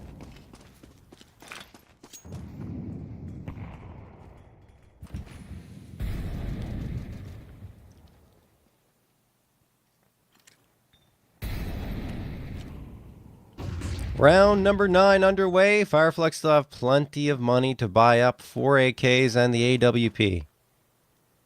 That AWP saved over from the previous round by Shield. Still no op for Y5 though. Getting aggressive tunnels. Paz waiting to punish. There's one. Leja, that's a little slow on the trade, but he does eventually get it, so it's okay.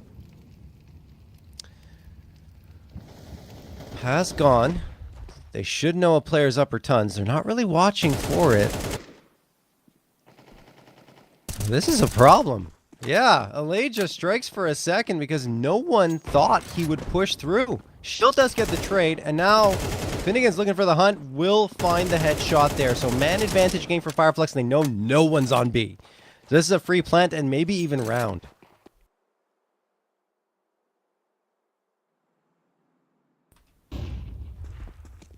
Yeah, and I mean, that's, I guess, the risk for Elijah by pushing up without having anyone on that B site.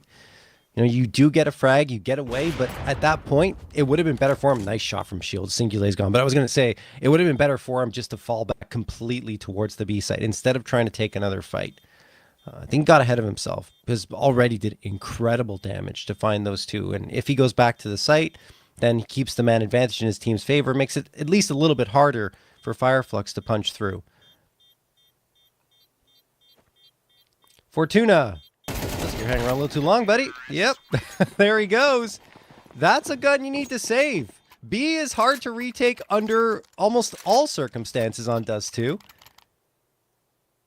And in a 1v3 with no util, I don't know how I feel about that one. That's an AK that could have been very potent heading into the next round. Maybe some frustrations boiling over for Y5. I'm not sure what it is. But, will be a 4th round picked up by Fireflux.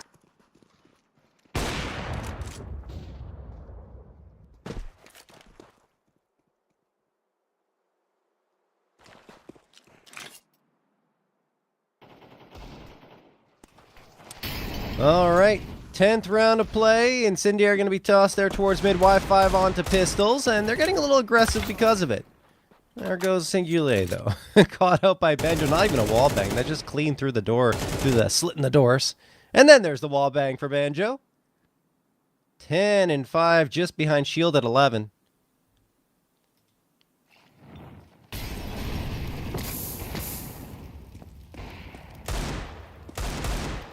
And it doesn't look good here for Y5. Yes, they're trying desperately to get something going. Doesn't feel like it's going to happen.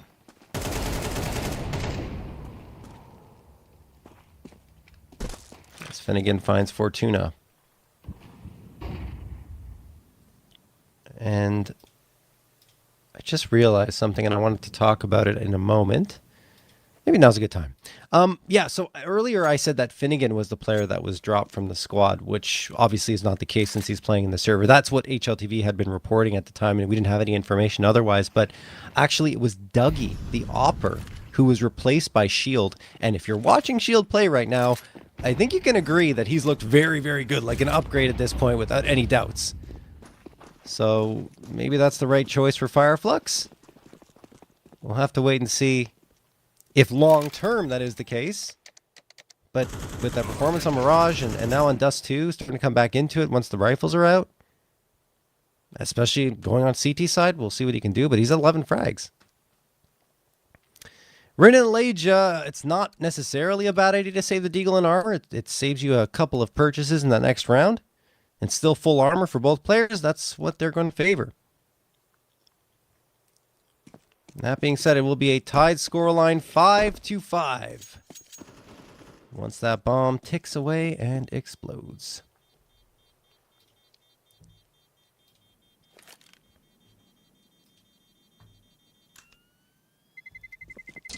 Terrorists win.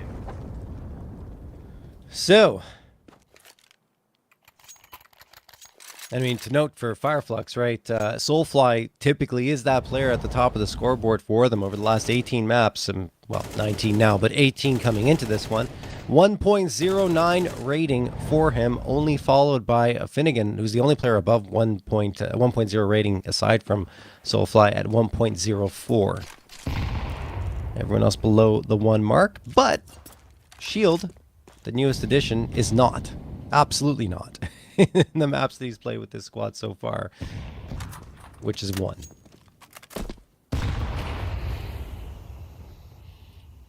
Looked so very good with the op on Mirage and continues to do so here. Bit of a scrappy buy-up for Y5, honestly. And again, the biggest problem, in this for them is they haven't had the op once. No AWP CT side Dust 2. It's not an ideal circumstance. That being said, Oxygen gets the opener on Paz. That was the Lurk player spotted out into the upper B tunnels. Deep smoke for Cat. So Fireflux have to think twice before considering pushing that. Utility's very light on their side now. Only a smoke and a flash remain. Not as much map control as they'd like. And the crossfire at mid is pretty lethal. This is a nice setup for Y5, given the man advantage they found. And now they have deep long control too. Cat feels like the only real approach that's available for Fireflux at this stage.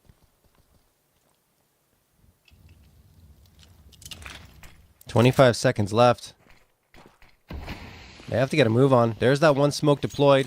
Flashbang as well, and I believe they picked up some util. Oh, excuse me, Fireflux had more util. Finnegan is going to get that frag onto Rin, and then Soulfly trades out Banjo. Going on to the B site now, 3v3. Finnegan, a little bit more damage there, but takes some himself and will fall to Oxygen. Now the trade from Soulfly again. Fortuna and Singulay try to get back into this site, but Shield shines brightest against Singulay. Now I need to do the same against Fortuna, and he does! Shield, a 2K with the op, already highlighted his performance so far, and he continues to impress. Fireflux up to 6. And I mean, the lack of util on the Y5 side really did cost them, honestly. You saw they only had 2 pieces left. Fireflux had a lot more to work with on their execute, and they went in and just took control. At least to the point where they get the bomb plant and then win out in the trades. Not to mention Shield's 1v2 clutch. Mini 1v2 clutch, because it was one of those was a trade, but still. Last round to play in the first half. Finnegan spots out Elijah and says, "What do you think you're doing there? No trade for you either, Singulay. That's done." 5v3 in favor of Fireflux. Or just enforcing their will on Y5. Fortuna gets one, traded out immediately. Rin's under an assault here of bullets, down to 40, and he loses Oxygen, who was trying to help him out. This round and half look to be over. Rin just smokes, isolating every single angle. So he's like, I don't know. Gotta try something. Pushes through the smoke. Shield is watching. He's got the Tech 9 out. And that Tech 9 will finish things off. Rin, his last victim of the half, as he puts 14 on the board. Fireflux up 7-5. This started out 4-0 for Y5. Since that point, a 7-1 run for Fireflux. So while the scoreboard may look close, it's been Fireflux who have taken control of this match. They have it by the reins. And I mean, I think Wi-Fi are probably thanking their lucky stars they got off to that early start. Otherwise, this could be exactly the same as what we saw in Mirage.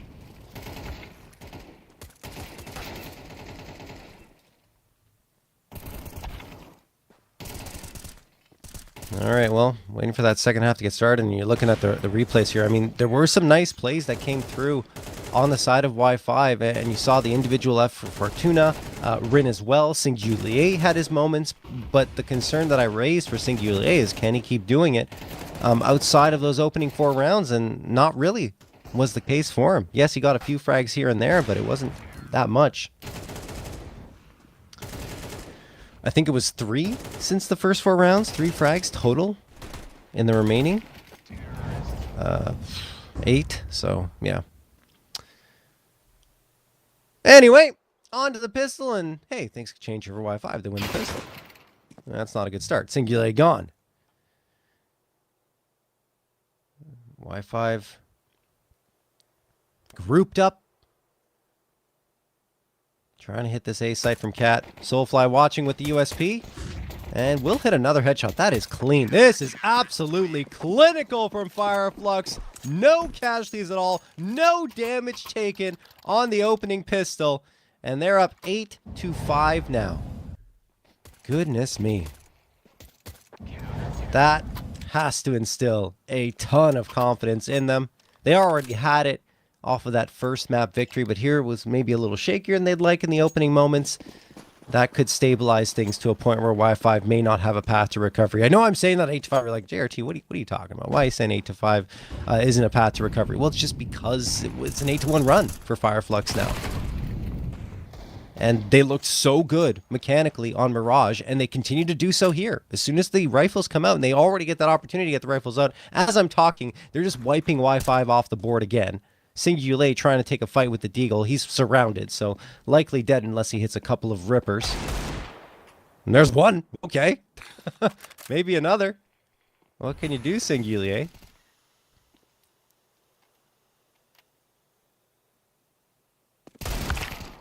No, nothing more. Okay. Good effort, at least. Elijah heading towards that B site. Banjo's really hunkered down here. It's going to be hard to clear him out with this Deagle. It's actually a really good angle to hold up against the pistols, and there you go. Banjo will get the last. Fireflux win the round, and they are up to 9 now. Here comes the guns. Honestly, this is the last real chance for Y5 here. The AKs are out. You've got to connect on a round. If you don't do it, yes, your loss bonus hits 20. It's actually 2,900 next round, and will hit 3,400 in the round following. But it'll be difficult to justify a buy-up in the next unless they manage their economy intelligently, which they kind of are here. Keeping Rin at 1150 and onto the Tech 9 and auction at 700 means that they can justify a force buy next round, which is probably what they're planning. Maybe they can even win this one. Rin, opener onto Soulfly despite being blinded. Finnegan gets the immediate trade. And now a smoke for the cross gets tossed in. Fireflux like to get active here on the CT side. They don't like to sit back, and especially Banjo wants to go in for a flank from B. Clears up all the space. Now they can just focus on the A site. Finnegan breaks the smoke and then gets the frag onto Oxygen. Incendiary toss through. Molotov on the other side towards the side. Elijah keeping things honest at the very least, but that won't last long. Shielded pass on the scene. Deliver 2 for none. Fortuna, last one standing, and he will be peppered down by the MP9 and the A1S. Fireflux get the 10th, and things now dire on the side of Y5. They could justify a force buy again here. I'd be surprised if they do. Manage their economy intelligently. But what they want to do is get a half buy here, and then the next one they'll have the full loss bonus for the AKs.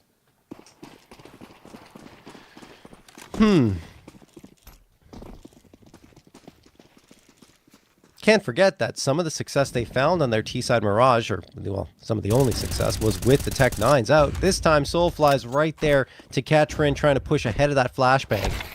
timing a little bit off. Soulfly gets the next. He does not relinquish his position. Eventually falls, but Finnegan is there to get the instant trade and then finds another onto the Legia. Oxygen, no bomb, nade landing next to him, and an op bullet right in his chest through the smoke to boot. Shield will take care of business. Actually, that might have been a smoke break, but either way, 11-5 for Fireflux. Shield onto 18 frags. Loving what I'm seeing from him on the AWP. And more of an unknown, right? I mean, he did play for Monty Gen for some time back in from 2023 to 2025, early this year, in fact. Then he became inactive, joined up with Sky Fury on a trial, which turned into, a full-time gig for him on Sky Fury. As of right now, I think he might be on the bench there because it says up until September 10th. And joining up with this Fireflux squad, I mean, given what he's shown here, should be a permanent addition. Oh my goodness, Finnegan! Pushing the lower tunnels. They don't realize it. Don't clear him. Shield finds one after they lose one body. It is a 4v2, and Fireflux are on the path to victory. Finnegan wraps it up with two more. A quad kill on the round. Jumps up to 16 frags, and Fireflux have a 12-5 lead. Not to mention, folks, again, this is a 12-1 run for Fireflux. Wow. Not what I expected out of this match. I'm going to be honest. I thought this one was going to be a nail-biter, back-and-forth action, but Shield has provided an element that I did not expect, and he gets another opener here. Soulfly onto Legia. They're speed running to the finish line, folks. Finnegan catches Rin. Fortuna and Oxygen, they're not even going to have a chance to scratch their heads and wonder what happened because Oxygen's gone. And Fortuna in a 1v5 clutch. Maybe he gets one here. Nope, not even that. Paz ends it. Fireflux 13-5. And I mean, like I said, on the gun rounds, it's all Fireflux. Not only on this map, but on Mirage as well. That is some really impressive work on their side. You're going to see the replay of that last round. They just got into the faces of Y5. They like to play an aggressive style on their CT side. That's nothing new. But you see how much of a difference it makes versus Y5, more passive, trying to wait for the fights to come to them, and that gives Fireflux a path back into this match. And afterwards, they don't want to give Y5 any room to breathe, no room to maneuver, so they make them uncomfortable, even in their opening duels, because of the amount of pressure they're applying, excuse me, on those flanks as well. And what can you do when Shield's opping like that? Really unbelievable performance. I think something along the lines of 35 to 40 frags for him, at the very least. I don't have the exact number between both maps, but I mean, still, it was very, very nice for them. And I feel like if they keep playing like that, they could find their way into the playoffs, which might be for the first time in a while for this Fireflux roster, which has struggled. I already highlighted it coming into this one. Things weren't going well for them. I think you could look towards Dougie, maybe, because, you know, an Opera at a below rating of 1 over the last 3 months in a map pool that's heavily leaning towards the AWP. Maybe that's what was holding them back. I mean, if Shield plays like that and contributes on all the other maps in the pool as well, Train and Overpass in particular, which can be are very op heavy. I don't know. Is Fireflux squad maybe a team to keep an eye on again? And like I mentioned before as well, they were on my radar before things kind of went south for them. I think there's a reason to believe in this Fireflux squad again, at least at this level of play. Anyway, that wraps up this series. 2-0 for Fireflux. We've got one more coming at you, folks, and that's going to be, we'll bring it up on screen, that's going to be Eternal Fire up against Troglodytes. And you might be wondering, who are Troglodytes? It's actually a mix of benched players and the ex-Jano core. So it's going to be interesting. Not going to break it down just yet for you guys. We're going to wait until we come back. It will be a little bit of an extended break, about an hour and a half before we hit that match. But when we do come back, we'll have that one for you. So keep it locked here on CCT.